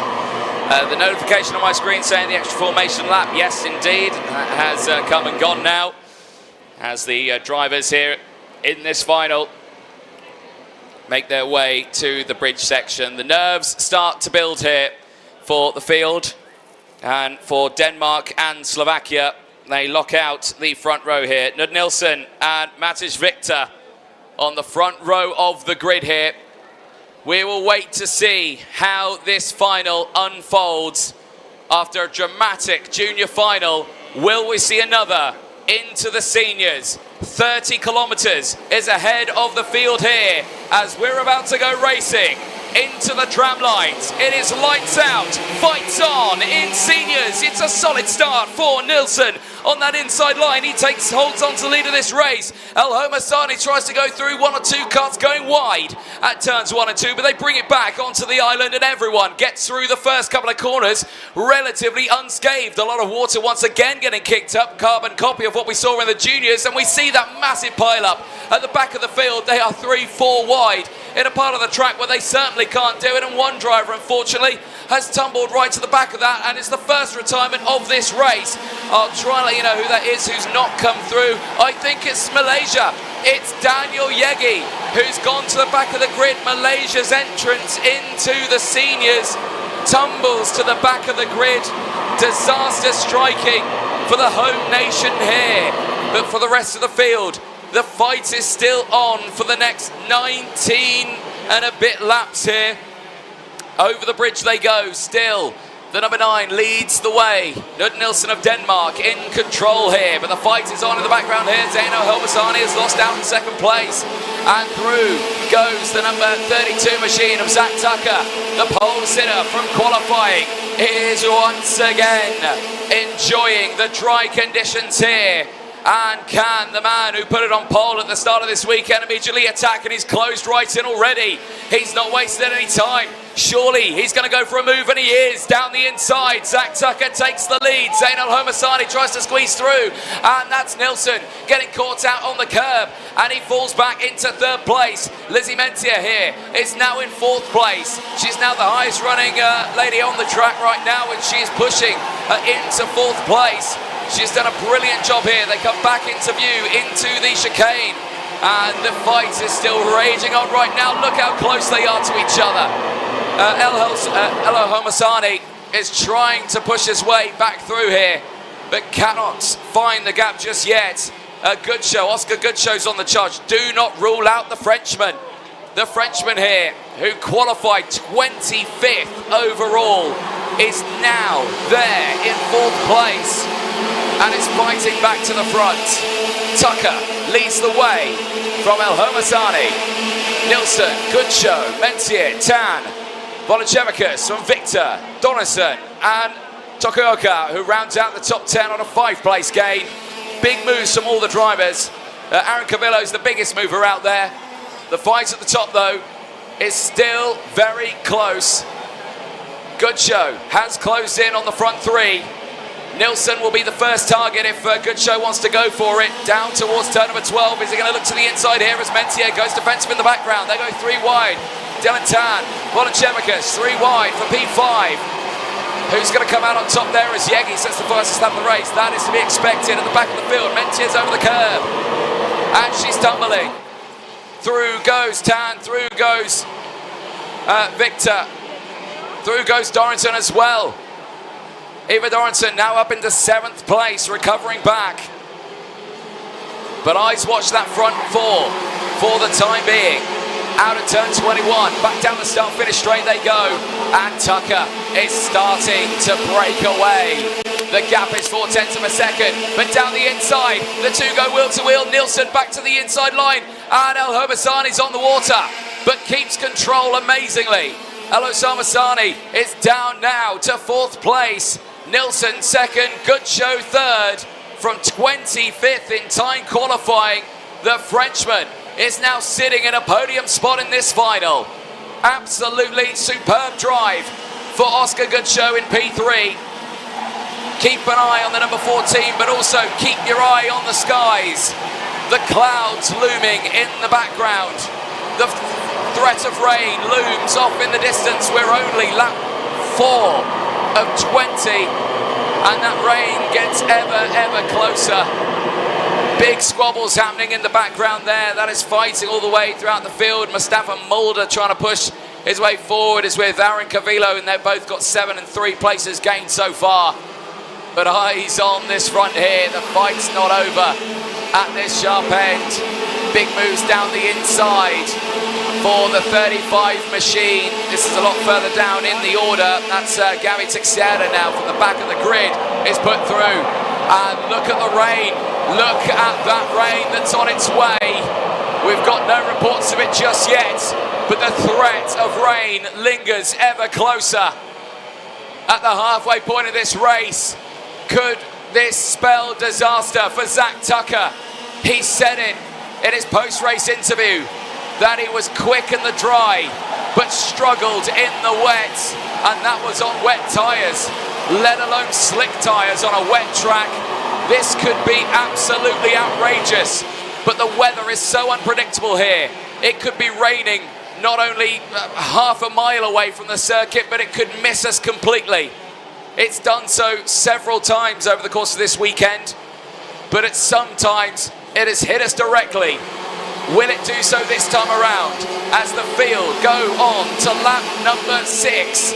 5 laps completed. Tucker leads, Nielsen closing, and looking for the move down the inside. He's done it. Nielsen to the lead, the pole sitter for this race, takes the lead once more. and is back into P1. It's taken him a bit of time, but he's closed that gap once more as the drivers wait to see the spots of rain on the track. And you're already seeing there, Tucker's communicating there with Nilsson to say, just keep going, don't defend. Goodshow's right behind me, and he's quick. Goodshow's been rapid so far this weekend.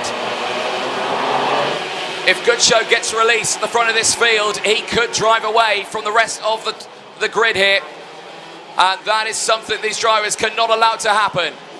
Down the hill, into 20, into 21, and Tucker's under pressure.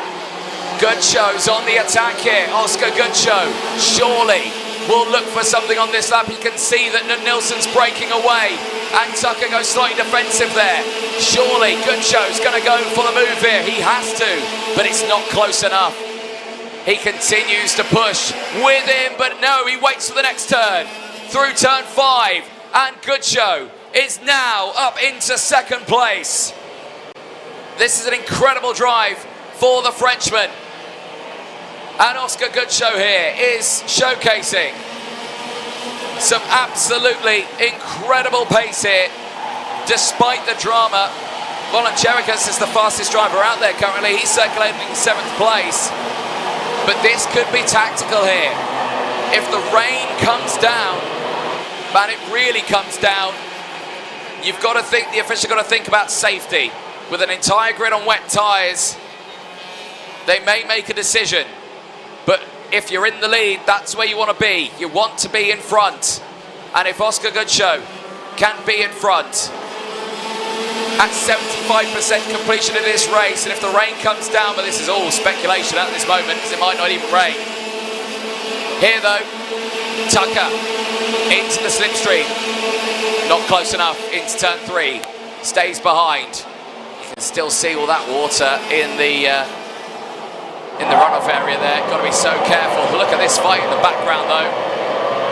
Fighting's raging all the way throughout. This is 12th place downwards. Gianna Pascal there leading that train. Aaron Cavillo, Mustafa Mulder there, Ethan Seto, Harry Bresnian fighting away.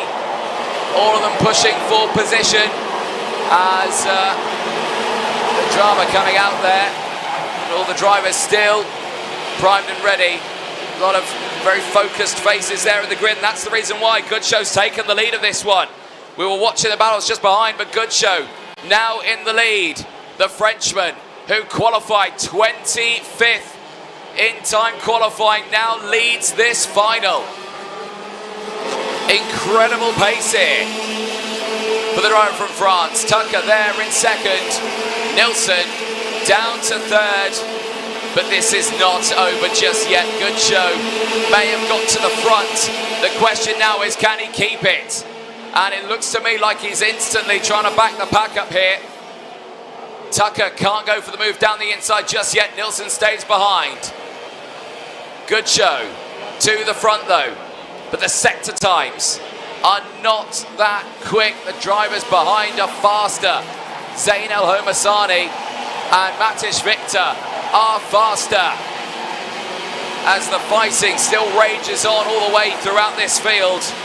Battles ensuing everywhere. This is the fight further down. This is for 20th and 21st, Ethan Torn and Attila Kalapac as well. Fighting for position down at that chicane. The push forward now. This is Gianna Pascal on your screen. Certainly had a good strong run in this race. She's on a 2-place game here. But still with a fight on our hands to get to the front. We're waiting for anything of this rain. It still looms in the background here. It's holding firm for the time being, but Tucker is holding on to second place by a whisker. But Goodshow has not been able to break away here. Oscar Goodshow, he's got to the front, but the pace has dropped now. He was fractionally faster than the two behind. He's keeping a 2/10 gap between himself and the rest of the field. but seemingly not able to go on the attack just yet. Eyes on the drivers further down. Biggest mover currently right now is the driver from Estonia, Aaron Cavilo, the number 11 machine. He's in 13th place from 23rd on the grid. He's gained 10. He's having a really strong race here, as once more they climb up onto the bridge. I'm keeping my eyes peeled for any droplets. We're at the halfway point of this race now. Feels like we're on borrowed time with the weather. And for the senior category here, the top three still nail-bitingly close, even under braking here. They concertina up so much. And still, Tucker cannot find a gap down the inside. I'm going to have to keep an eye on Linus Volenčevikas here from Lithuania. Another fastest lap of the race. Is on a 7th place gain and is in P6 right now and is not far off the back of this train. There he comes in the number 27 machine. He's right on that rear bumper of Matić Victor. And these two here pushing through the field nicely. There's a little further back, Ava Donaldson there. We spoke to her. She was hoping that the grip levels were quite high, and at the moment I think they have been. Will they stay like that though, with the clouds still looming in the background? But here at the front, good show now. Seems to be just that little bit more confident now on the track. He's found some pace. The gaps open up to 0.3 of a second, but look at the slipstream once again. You can't break away here. Once more, Tucker right on that rear bumper. And it's all just down to a case of when this happens. Good show has done everything he can here, but you have to remember the Frenchman didn't have the greatest qualifying, but his race pace has been immense. Volenčevikas has just got through now into P5. That overtake has happened. And with him setting fastest laps after fastest laps, he could be one to watch, but it's Nilsson now. The driver who started this race on pole position. He's the quickest driver out there now. 106.9. So 106.9 for all of the top three there. Good show, Tucker and Nilsson. They're breaking away now from the trailing pack behind.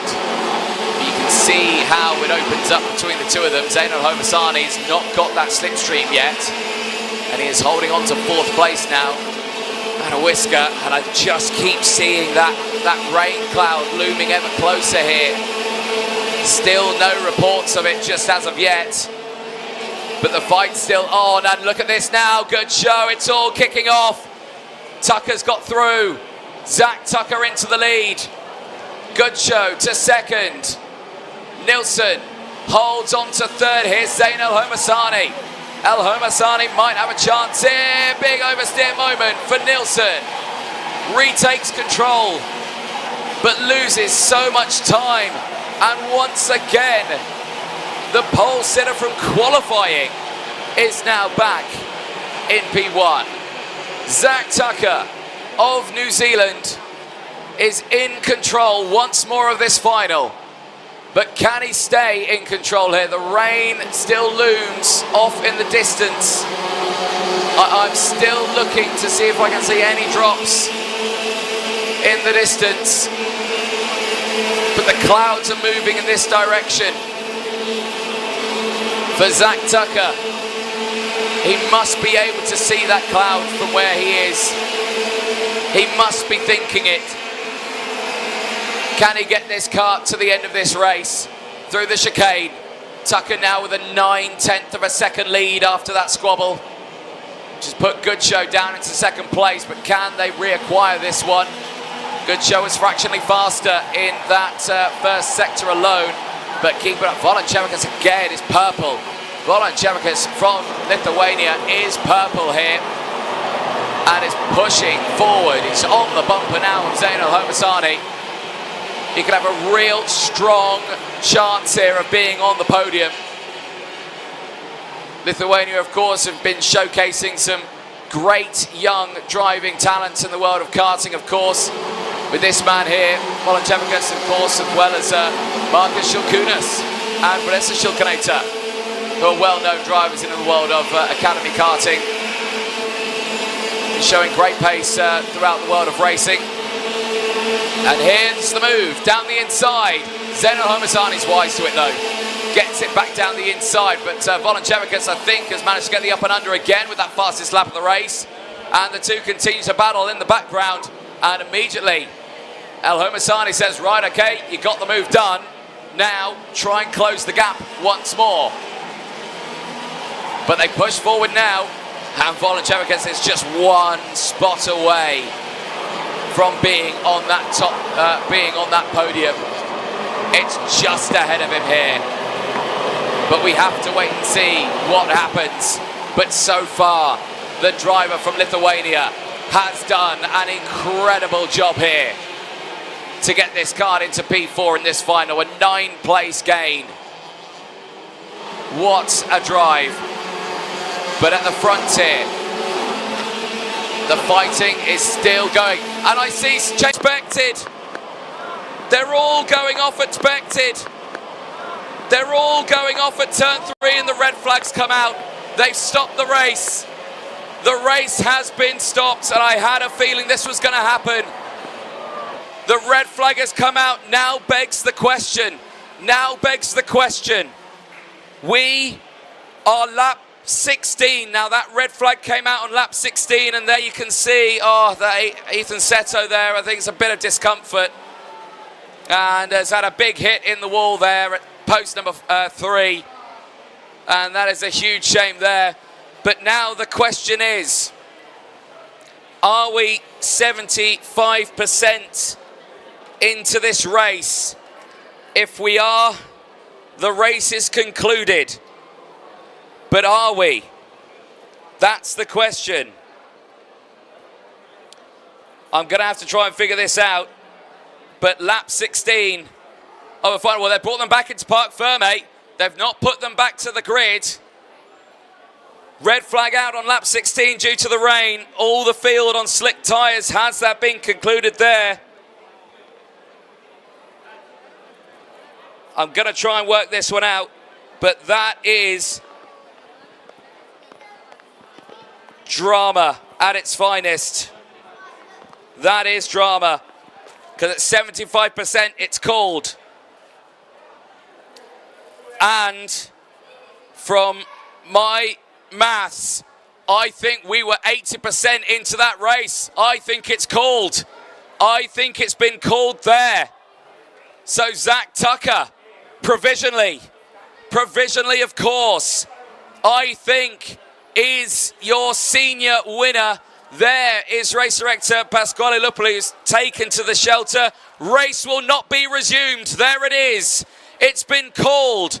We were over the 75%, and Zach Tucker was in the lead at that point, but on a red flag, it reverts back to the previous lap. So was he in the lead on that previous lap? That's the question. I think he was. Once again, I've got no idea who's won that race, but I think it's Zach Tucker. I think Tucker's won that. Look at the rain. Look at that rain. It came at just the right moment for the driver from New Zealand if he wanted to take the win. You can see there was no way we were going to be able to continue going in that race with the slick tyres. Absolutely no way. Well, the recovery operations underway. A lot of drivers there went off at turn number 4.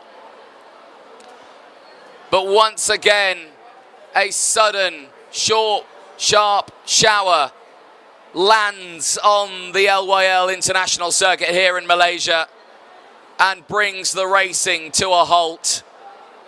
But there, I mean, the results you see on your screen there, don't look at those.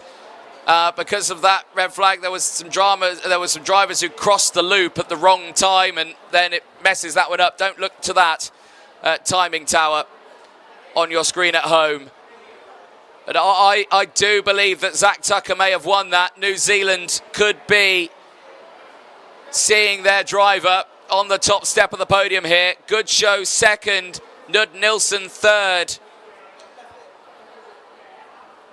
The race concluded at that point, and I'm being told that the top three, well, I'll wait to find out, but is it all good for Zach Tucker, Oscar Goodshow and Nud Nilsson in a very dramatic turn of events here in Malaysia? Two very dramatic endings to both the juniors and the seniors here. What a testament to arrive and drive racing. The nose cone penalty in the juniors and the torrential rain in the seniors. And look at that there. Blimey, you wouldn't even think about going out on that in wet tyres, let alone slicks. And for some drivers, they did get caught out there right at the start of that rain, and that was to be expected, of course. They were going down the start-finish straight. The rain came at just the wrong time for a handful of drivers that went into that very heavy braking zone. From a high speed, of course, they'll be topping out at around 110, 115 kilometers an hour into that braking zone, and they'll have just skidded straight off the circuit. Well, what a way to end the racing here, and you can see already that standing water that's piling up on the apex of turn one. What a drama. What a drama indeed. Well, for all of these now, it's a case of just waiting and seeing what happens on that podium. Of course, all the drivers will be coming up to that podium area. I'll be there interviewing the winners from that one too, whoever they may be at this point, because at this point I still do not know. But for all of these drivers, what a weekend it has been. FIA Karting Arrive and Drive 2025 here for the World Cup in Malaysia brings a new landmark event to the world of international karting. And for all the drivers here, an incredible effort to all of the marshals and officials out on the circuit. An incredible effort as well.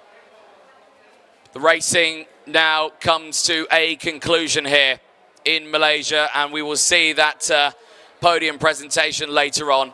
Let's take a quick look at those highlights from the race though, because we were waiting to see whether or not that rain would show its face here at the LYL International Circuit. For the start of the race, all fine and dry for the field, and it was a good getaway for the front runners at the start of that race. It was a brilliant start still for Nud Nilsson. It was in control of that race for a large proportion of it. Oscar Goodshow managing to push his way through that order as well. Goodshow, who at the end of it would finish second place. Provisionally, of course, these moves down the inside. Zainal Homasani just on that outside line, bringing that water onto the track, and very sideways moments all the way for Nud Nilsson in that race. Tucker went back down to second in the earlier stages. Oscar Goodshow had closed in. Goodshow then later went for the moves down the inside. Tucker went to third. Then we saw Tucker fight back here. This was the moment for Goodshow for the race lead. Nilsson not able to do anything at that point. Tucker going back through. Later they would chop and change once more. This moment here on the outside, Tucker trying to squeeze back through the two different racing lines coming in there quite dramatically at the end of the racing. But it was all the way throughout. This moment's here, Nilsson trying to fight back, and this was all just as the rain was looming in the background here. Goodshow did manage to open up quite a significant gap at lap 10. This was the halfway point of the race. This is where the rain was just slowly looming in the background. Not only 3-4 laps later, the rain would start to fall, and it would fall in a big style as well. This was the moment. Goodshow back into second, Nilsson fighting with him. The two wheel-to-wheel. Tucker was released. Goodshow second, Nilsson third. This was on that previous lap. Volonchevicus, well, I feel gutted for Linus Volonchevicus, because, I mean, he was pushing through the field. He was looking at a podium there, potentially, if it hadn't started raining. absolutely devastated for him with that 9th-place gain to get up in that sharp end, and then the rain. Then the rain came tumbling down in Malaysia, and the red flag came out, and the race was called. It was beyond 75%. It was actually 80% that we were on.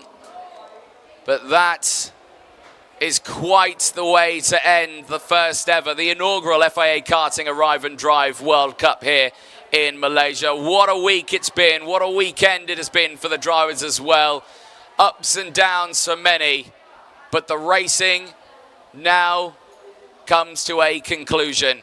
For the juniors and the seniors, the work is done, and we will see them on that podium very, very soon. But that rain continues to fall here. A big thank you to all of the drivers. A big thank you to all of the officials, the marshals, the medical crews. Big thanks to all of the broadcast crews as well. But we're going to take a short break. Do not go anywhere. Those podiums, they're coming up very, very soon.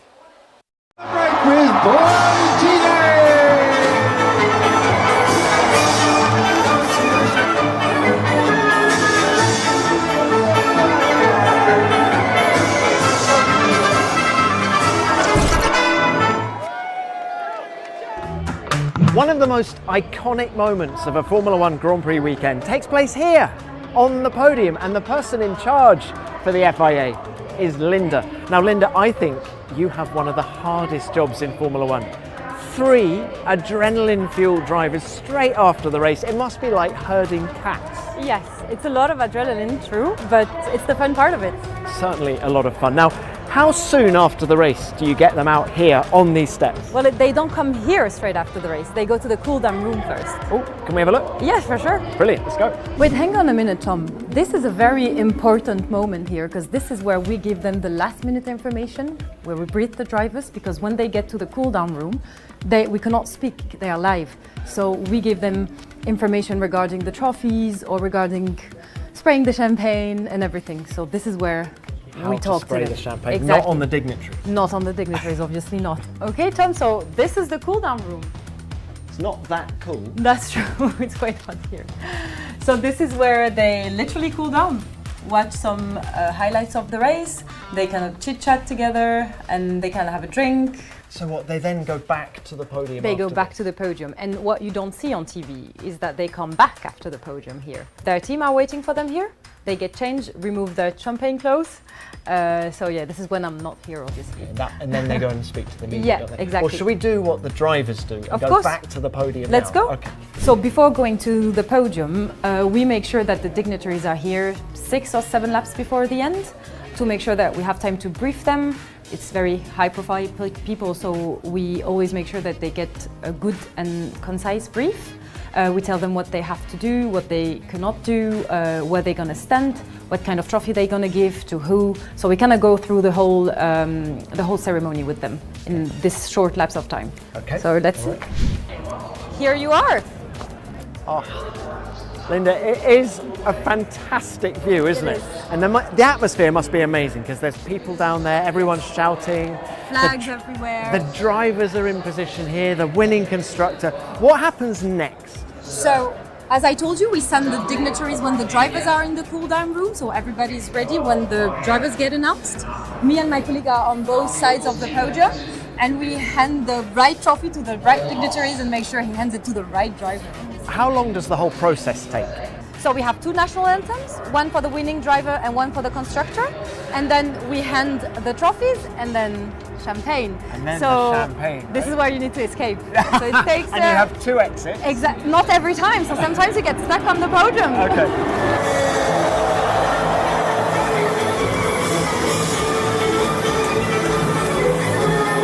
Tom, before we go, this is the last thing I have to show you. This is the FIA medal. It's given by our President Mohammed bin Sulayem to the winning driver.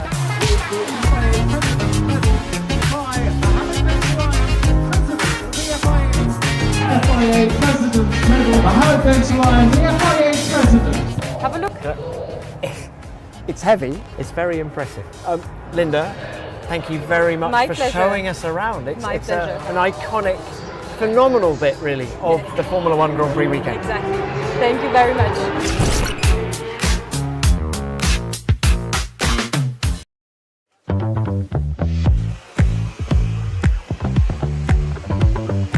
Hi, I'm Marco Petrilli, Deputy Safety Director and Head of the Research and Vehicle Safety at the FIA.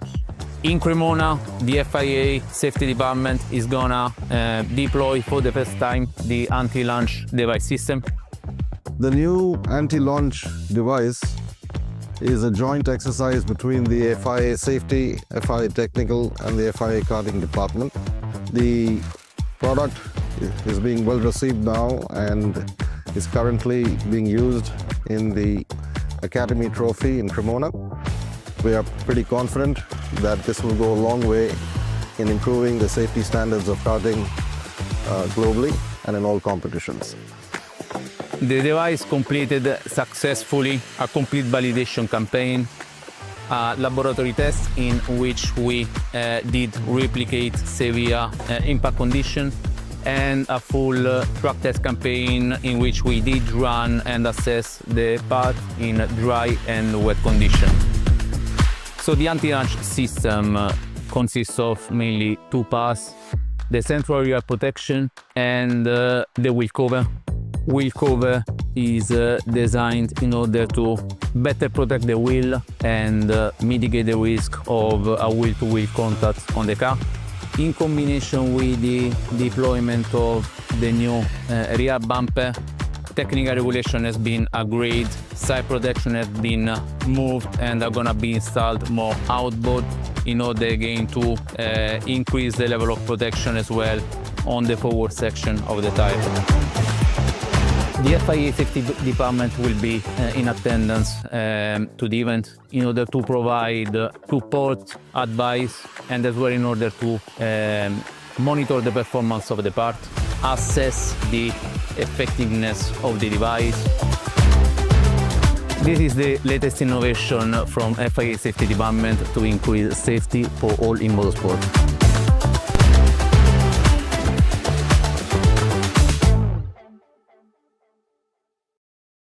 Well, good afternoon everybody. Here we are at Franciacorta in Italy for the World Karting Championships. My name is Nigel Edwards. I'm the race director for this event with Pasquale Lupoli from Italy. I've been doing this role now for 15 years for the FIA, but I've been a clerk of the course race director for about 25 years, which sounds like a hell of a long time. Stop it, under investigation please, start. We're a team game. Obviously as a race director, the important bits for us are two things really. One is safety and one is fairness for the competitor. So we need to be making sure that we train and encourage young, new people into our sport. I say Peter is one of those typical people who's been on the high performance FIA program, so he's doing really well so far. I think we're about a year and a bit into that, and I'm sure one day he will become an FIA karting race director. My name is Piotr Mika and I come from Poland. I started my career in motorsport 17 years ago as a track marshal in Poland. Now I am a race director and steward on the national level.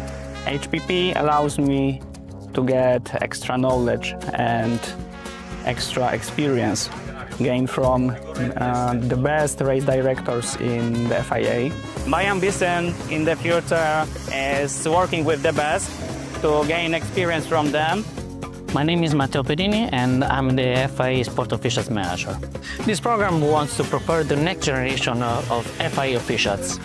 Of course, we want to help the different candidates to learn the skills and the mindset that they need to work on the World Championship. It's part of our mission as a FIA to make sure that every different championship has the high-level quality officials now and in the coming years. Takes the checkered flag today.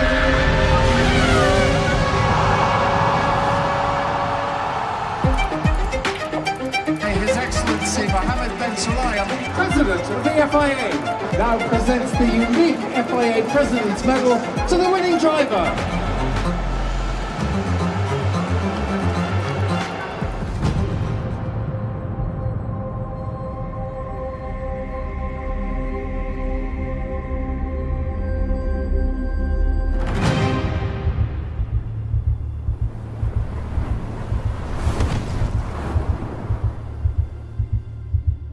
I'm Camille De Bastiani. I'm the lead designer of the FIA, and I designed with my team the new medal for the President Medal in 2025. The President's Medal is distributed to the winners of the FIA World Championships. It has already been distributed in Formula One to the race winner, but now it's going to be distributed in WRC, in WEC, in karting as well, and in Formula E. The President Medal is actually made of sustainable materials, recycled gold and silver. The circle actually fits perfectly with the theme we developed at the FIA Awards, with a logo that represents each World Championship of the FIA. Once we had that part, we could just integrate it to the President Medal, and then on top, we decided to put the name of the championship and the FIA logo. And of course, we put the signature and the name of the FIA President on top, with a President's Medal at the bottom. For the back of the medal, it will always feature the name of the race and the number of the race. Each medal will be personalized depending on the championship. It's not just one template and we keep changing a name. It's a bit more in-depth than that. To give a better view of what it will actually look like, we made 3D models. Then it's also a good indication for the manufacturer on the kind of finish we want, how shiny it will get, how matte it can get. Same for the lanyard. My job is done. Like the manufacturer has all the elements for him to produce it, he can start working on it.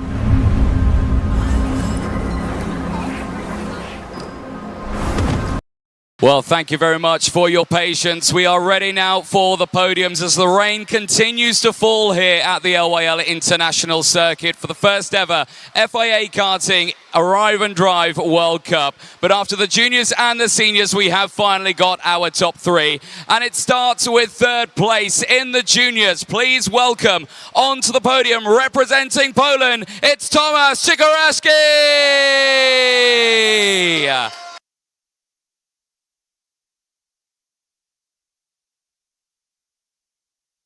From New Zealand, please give it up for Tommy Hart.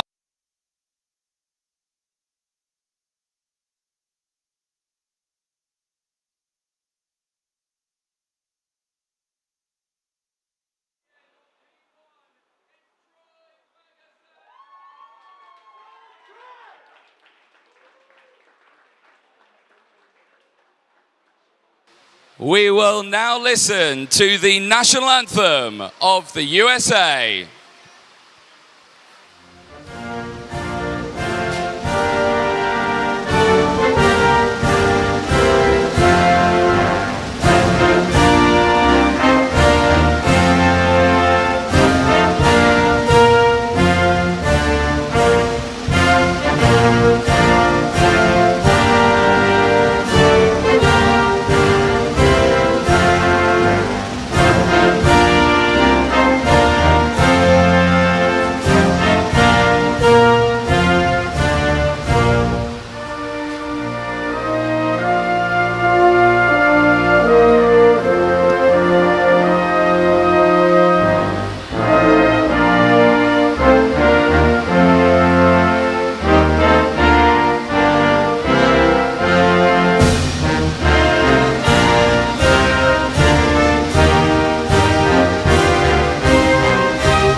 Well, there you have it, ladies and gentlemen, your top three in the junior final. Would now like to welcome onto the podium to present the winners' trophies. Please welcome to present the third place trophy, the owner of the LYL International Circuit, Dato Adrian, to present the third place trophy to Tomasz Cikoraski.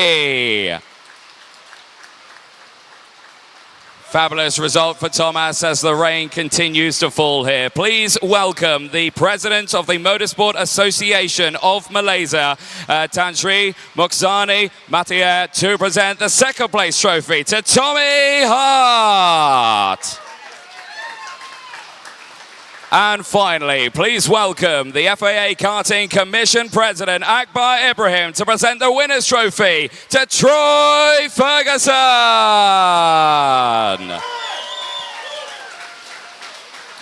Well, a superb end to their racing. Drivers, for one last time this weekend, can you lift those trophies up above your heads for me, please? Nice big smiles for all of the photographers out there. You careful with that trophy.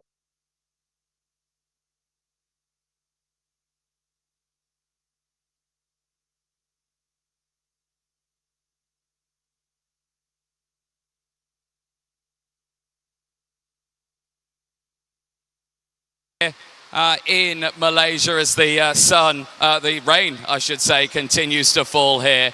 Well, a brilliant end to their racing, and one final thing to do. It may be raining outside, but it's about to rain here. Drivers, if you want to lift those bottles of champagne, are we ready? Are we steady? 3, 2, 1, champagne!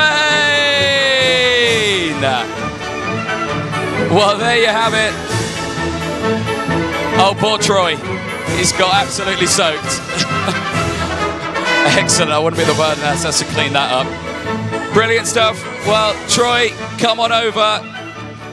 Troy Ferguson, come on over for me. What an end to that final. Come and stand just here next to me. Troy, well, I know you're indoors, but unfortunately you now got doused in champagne. But Troy, did you ever expect to be on the top step of the podium? I think you were P6 going into that final lap, and you've come away with P1. How are you feeling? At a loss for words. I mean, leader went to defend, they washed out, and I crossed back over, and then first place got a pushback, and then we ended up with the win. But tell us about this weekend, because of course it's been quite busy. The heat, the sunshine, the rain, the heat, the humidity that you've had to deal with. How has it been for you over the course of those first few days? It's been good. We had pretty good pace in the dry, and the final heat for the rain, we had pretty good pace too, and it's been a hot one. Is this a good thing to have right before the end of the season, a nice international title for you? Yes, of course. Well, what's the plan now for you? Is it going to be, well, fly home and enjoy the highs of winning? How are you going to get that trophy through? I don't know. You're going to have to figure that one out. Yeah. Excellent stuff. Well, Troy, congratulations. Well done. Ladies and gentlemen, give it up once more time for your juniors. Well, there we go. What an end to the racing for the junior category. We just need to wait a few moments, of course, for the seniors to make their way over to the podium. But you can still hear the rain is falling here. The thunder is blaring as well. And what a final that was for the juniors. Right to that very end, calamitations for, of course, Japan. Sima Matoda just missing out on that top spot. But unfortunately, that pesky nose cone penalty does catch up to many drivers. But it looks like we are now ready for our senior podium, and it starts once again with a very dramatic end to their final, with this same rain that's falling ended that very same race. And in third position, please welcome onto the podium, representing Denmark, it's Knud Nielsen. A great work for Knud here to put it on the third step of the podium. Representing France after qualifying 25th at the start of the weekend, he's P2 in the final, it's Oscar Gudshaw.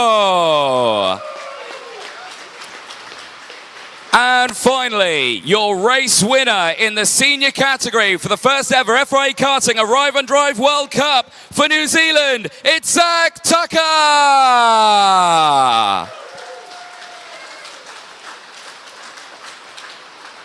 We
Well, a big round of applause for your finalists in the senior category. Once again, please welcome onto the podium the owner of the LYL International Circuit, Dato Adrian, to present to Nerd Nilsson.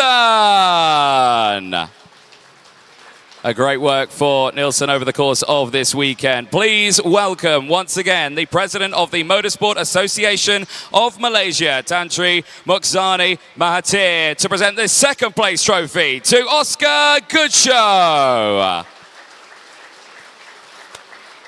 And finally, please welcome the FIA Karting Commission President Akbar Ibrahim to present the winner's trophy heading to Zach Tucker. Well, once again, a brilliant end to the seniors, which did end prematurely with the rain falling, which is the same rain that falls now. Drivers, lift those trophies above your head for me, please. Nice big smiles at the end of a frantic weekend. The first ever FIA Karting Arrive and Drive World Cup here in Malaysia, just outside the city of Kuala Lumpur. And we'll get everyone on the top step of that podium as well. All jump in nice and close. Yes, we'll get our dignitaries in as well. Brilliant end to the racing. Yeah, you can keep those trophies, guys. Not a problem at all. Nice big smiles there here in the rain at Malaysia. But still a fabulous way to end the 2025 season for FIA Karting. What a weekend it has been. Well, drivers, here we go then. We're ready. 3, 2, 1, champagne!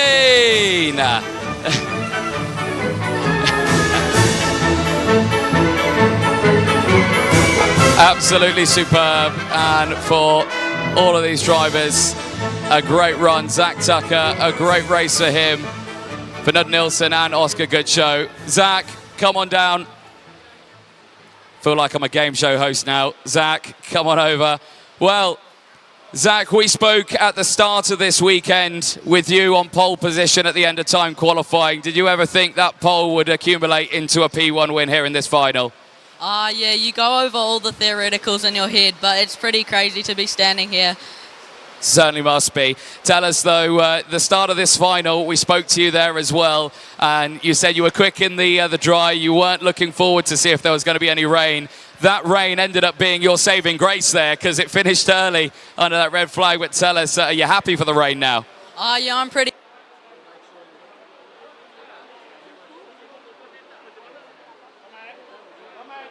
The whole weekend, though, how would you rate it out of 10? Would you say it's been a success? At the end, it was definitely a success of 10, but throughout the weekend, we had our ups and downs. Like, when it was wet, we went back to 9th, and then 3rd in some of them, but then, yeah, at the end, we managed to work our way back up. Well, still an incredible drive for Arrive and Drive World Cup winner. Well done. Yeah, thank you very much. Take that trophy back home. We're all done and dusted here in Malaysia. What a weekend it has been, and what a 2025 season it has been as well. With 2026 only around the corner, there is plenty more action from the with the Europeans, the World Championships, and of course, maybe even more of this. We just don't know yet. But from me here, Anthony Jordan, we'll sign out for now. A big thank you to everyone, and we'll see you in 2026. Bye for now.